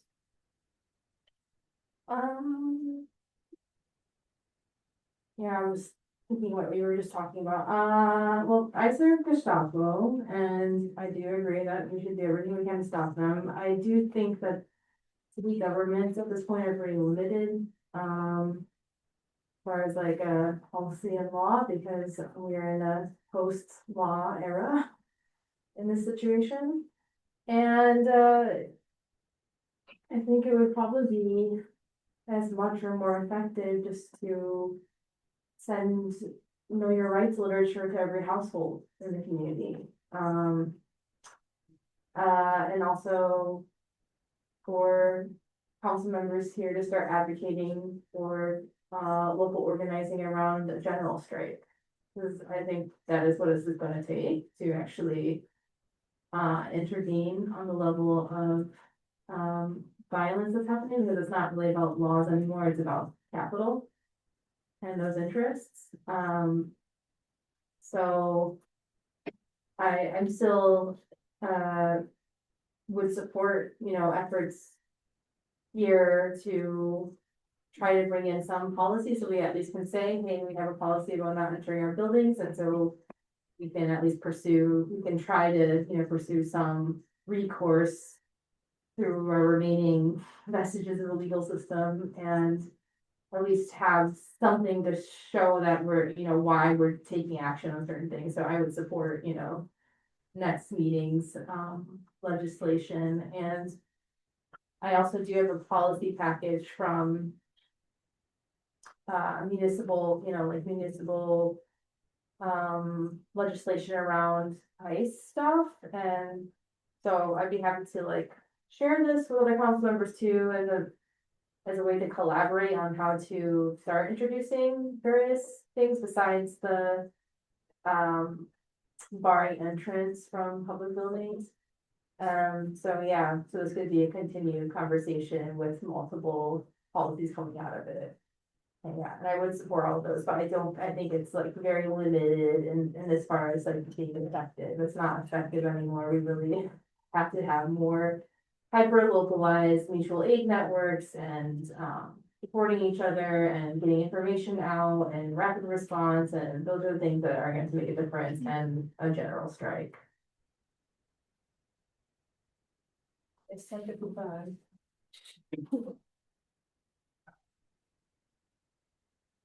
I'm happy to table the last discussion to the next meeting. Support. It's been a motion to table the next discussion, but letter M to next meeting. Alright, Councilmember Simmons and Councilmember King. Guys, call. M, the last one. Please, sorry.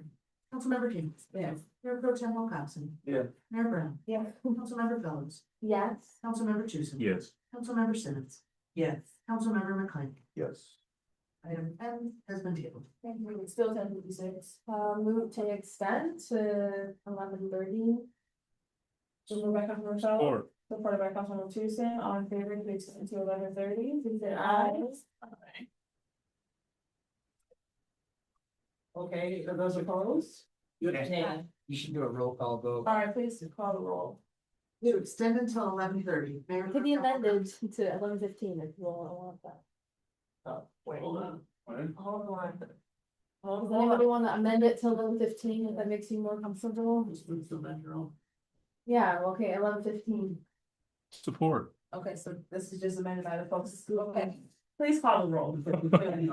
Extend to 11:15. 11:15. Mayor Pro Tem Wilcoxen. Mayor Brown. Yes. Councilmember Phillips. Yes. Councilmember Tucson. Yep. Councilmember Simmons. Yeah. Councilmember McQueen. Yes. Councilmember King. Yeah. Motion carries. Alright. We're on the clock. Letter L. Oh, wait, did you finish, okay? Yeah, we done. Are we sure? It felt like, I wasn't done, but yeah, it felt, done. we'll move forward. Okay, Sure. Done. you weren't, alright, letter L. Discussion on advancing regional public transportation and initiating D2A2 connector survey. Alright, Councilmember Phillips? Yeah, this is a discussion. I don't know that it will elicit a much discussion, but basically I met with the Regional Transit Authority representative a couple months ago, Julia, with Councilmember Simmons, to talk about the possibility of getting a D2A2 stop, but in Ypsilanti. If you're unfamiliar with it, there's a basically rapid bus system from Detroit to Ann Arbor and back. And it's popular, it's growing in ridership every year, and it hasn't been going that long. And, you know, I was really pleased to hear that the RTA said that they would be interested in doing a stop in Ypsilanti, not necessarily on the current D2A2 line, but as an own line. And kind of gave us some guidelines for how this could happen, as far as making that request of the RTA, and one of them was it said, you know, council should pass a resolution saying that you want this, you want like a stop in Ypsilanti. But also it's better if that resolution comes with survey backing, like data saying the residents, there's like a need for it. And is proven by survey results. And so I'm bringing it as a discussion item just to basically pitch it as like, is there interest in council to kind of move forward with requesting it? As well as, you know, I asked the city manager to look into, you know, how much that would cost. To get an idea of how much it would take to get a survey, a quality survey. I got a lot of information about, you know, what could be included in the survey, and the RTA has template surveys that we can just like repurpose for Ypsilanti, so it's not necessarily a lot of work for us. It's just in the disseminating it and collecting it. Some of the things that were mentioned that could also add support for this is to name, you know, new housing developments that we've had. So, you know, we have new residents coming in, and that would also support like why this is a residential area and also an economic area, and why it would be helpful to connect different cities that are economic and cultural spots. There's also some discussion about how to tie this in with the Ypsi Transit Center, and even as a precursor for a train stop in the future. They said, you know, having a D2A2 stop would also be a strong indication that, and if there's a good amount of ridership, then that would be proof also for arguing for a train stop in the future. So yeah, a lot of bonuses for this, besides just the need being met, because certainly I know a lot of residents that travel to both Detroit and Lansing, but primarily Detroit. In Ypsilanti, I'm in two 150-person chats that are just coordinating rides between both cities. With, you know, mixed results, because obviously it's not a bus service, it's just a mutual aid chat. And yeah, I would like to, you know, expand our transit support options in the area. And to, you know, take load off of our, highway and expressway grid as well. Yeah, I was happy to support putting this discussion on. This is not specifically D2A2, but just transit and connectivity has just been at the forefront of conversation for many years. I spent some time with some other municipal leaders that, you know, before their Canton Township, well, not technically border, but you know, close by. And we were discussing how we, you know, collaborate together also to not only have to use like highway transit, but the Michigan Ave corridor as a pathway as well for folks who to have additional access points. And so I would love to see information about bringing forth a survey so that we have that to move this discussion further and move this item further.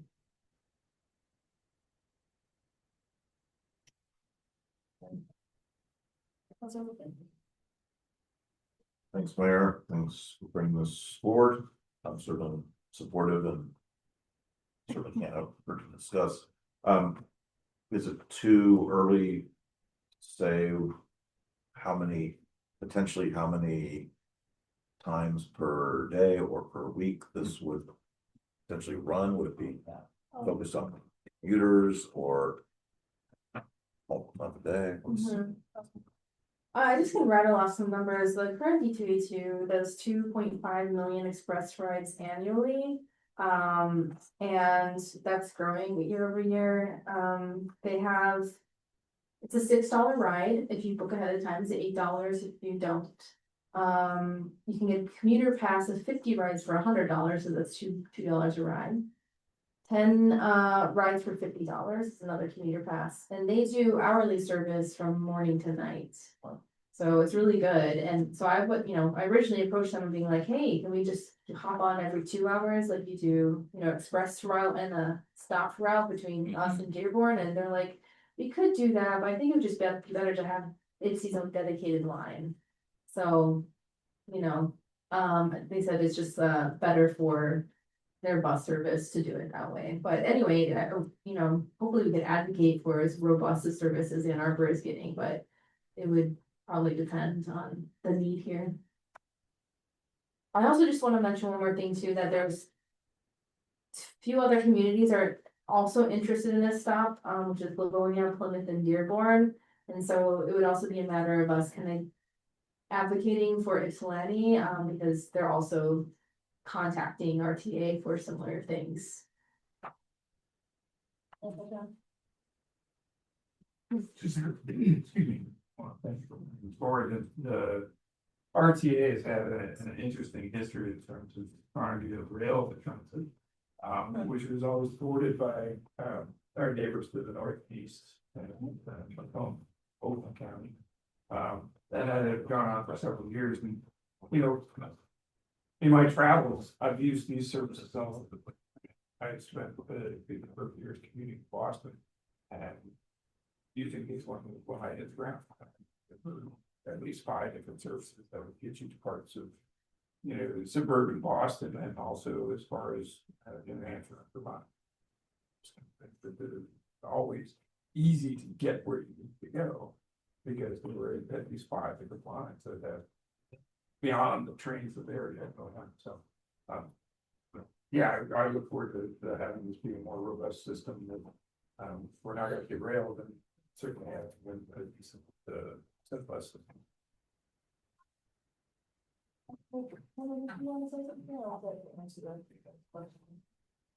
Yeah, I'll hope. I mean, obviously I'm supportive. Obviously I'm excited. Let's all buzz, let's all, so.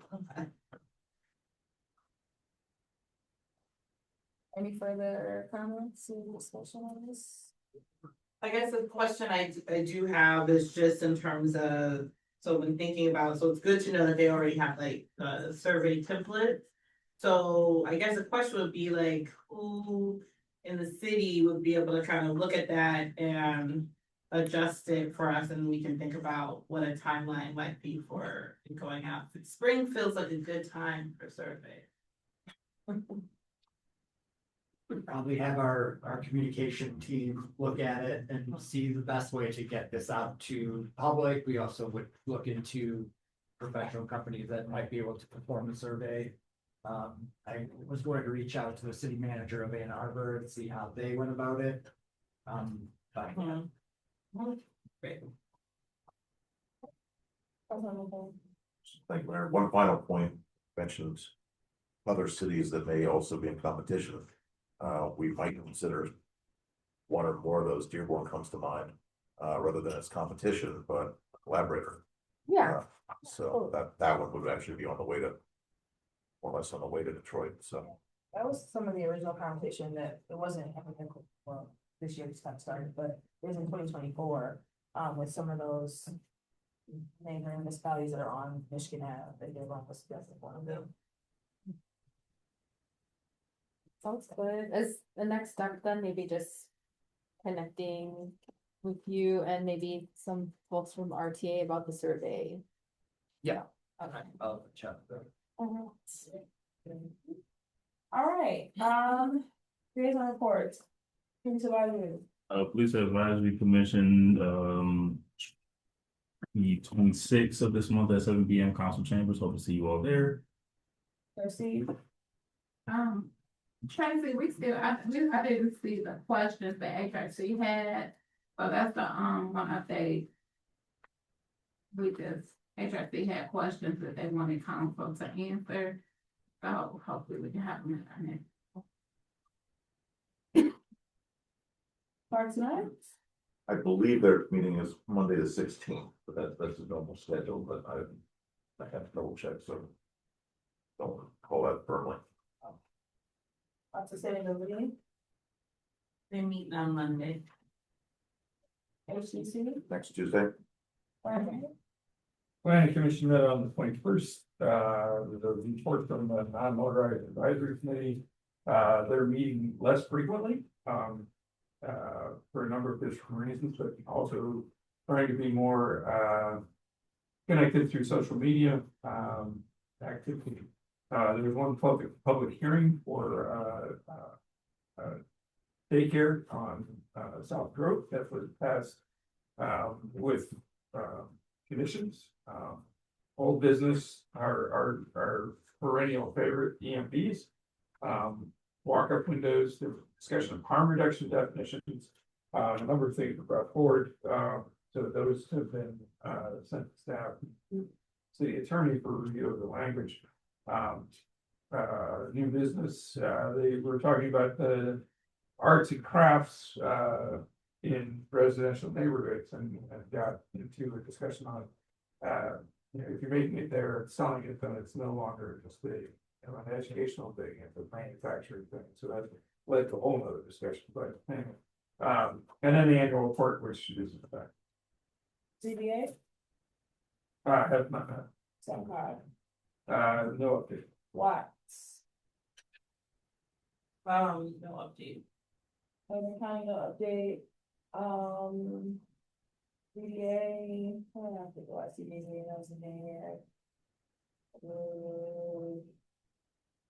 Friends with school, They meet tomorrow. proposed business, Councilman King. I just wanna say happy Black History Month. I'm surprised nothing was on our social media for the city of Ypsilanti. I would like to see something there. And I would love to talk about team building when we have time. Yeah, I plan to, have a resolution for next. So, the annual one on the agenda. Councilmember Tucson? I would also like to say Happy Black History Month, and I'd like to make everybody aware that Saturday, February 28th, from 10 a.m. to 11 p.m. Watching on My Brother's Keeper will be doing the 50 Strong Breakfast at 10550 Getty's Road. Also in collaboration with the Black History 101 Mobile Museum, CLR, and the Brotherhood Circle. So that's all going to be in one full day of all kinds of fun. So I hope to see everybody there. Time. From 10 a.m. to 1 p.m. if I'm not mistaken. Yes, let's see if I'll come back to that next week. Just wanted to bring forward, Bob of Dwight Street fame shared the executive order that the president signed on July 23, 2025, titled Accelerating Federal Permitting of Data Center Infrastructure. And as we know, our state was actually ahead of Trump on this one. But we've seen a clear proliferations ever since. So just we're keeping up the pressure. I wanted to share that. Also, I got an email from someone that was looking at or wondering about the union that holds a poem. So was calling issue with the Police Officers Association of Michigan due to their due to comments really that they had that they posted on their social media around Minneapolis and calling Minneapolis a asshole and the citizens as scum and referred to the federal agents as an army. And so a question for us to think about whether there's actually another union body that should be held for some of those reasons. And then also received an email from Claire, who owns a business in Depot Town, around parking meters. So I was gonna just saying that feeling that the parking meters provide a challenge for the businesses there. And it was also looking at, especially once there's construction, you know, how to make sure people are still coming through. So just wanted to bring that forward and see what, you know, this is a complicated issue because lots of places, I mean, everywhere you go has parking now. 1 minute. So that's it. It's 11:13. Move to extend to 11:20.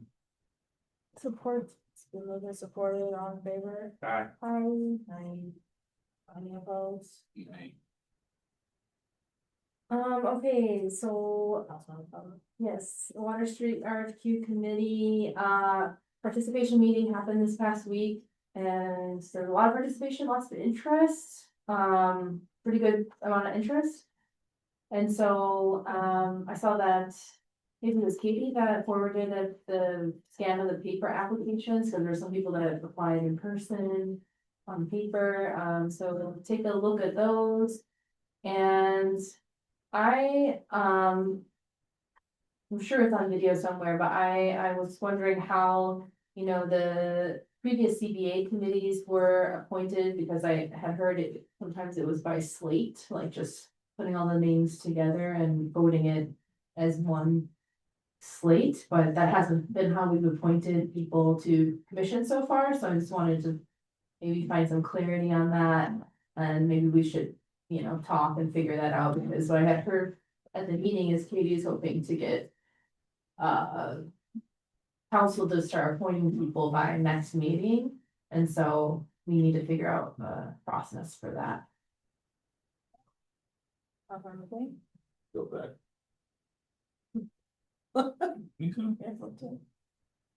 Yeah, I want to thank code enforcement for coming out to 1409 Whittier. They that is a rental house, and that they've been evacuated into the right of way, and the street is across the sidewalk. beds and furniture and matters out there. It's I put in a secret quiz and the next day someone came out and was taking pictures.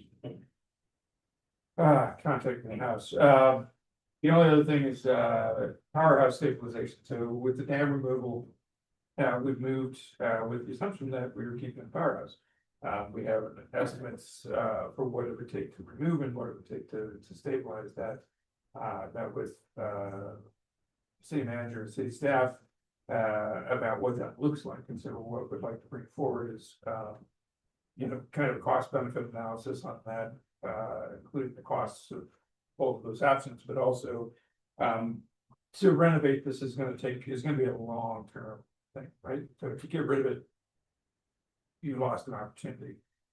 But in order to do the renovation that I envision and lots of other people envision, that everybody wanted to keep it, that's going to take a lot of time. So we want to put it in the context of the other projects that we currently have for infrastructure and what those look like.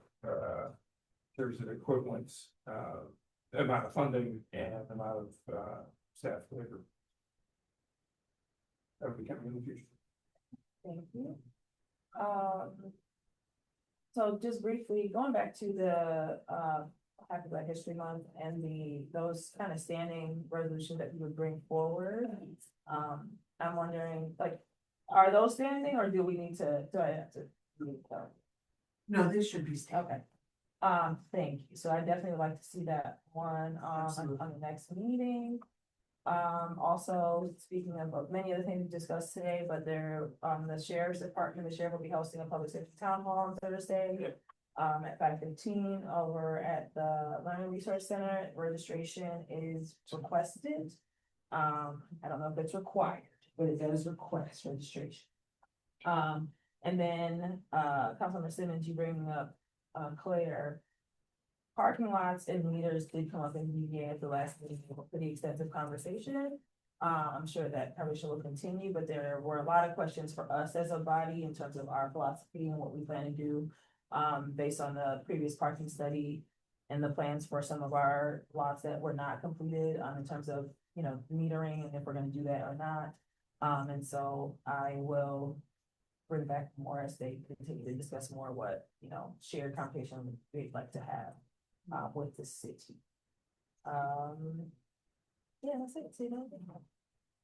So everybody knows the finance committee meets tomorrow night at 6:30. We'll be going over the audited numbers from fiscal year 24-25 and then revenues to date for this fiscal year. 5 officers are going to be starting the academy, and then also we hired 1 lateral officer.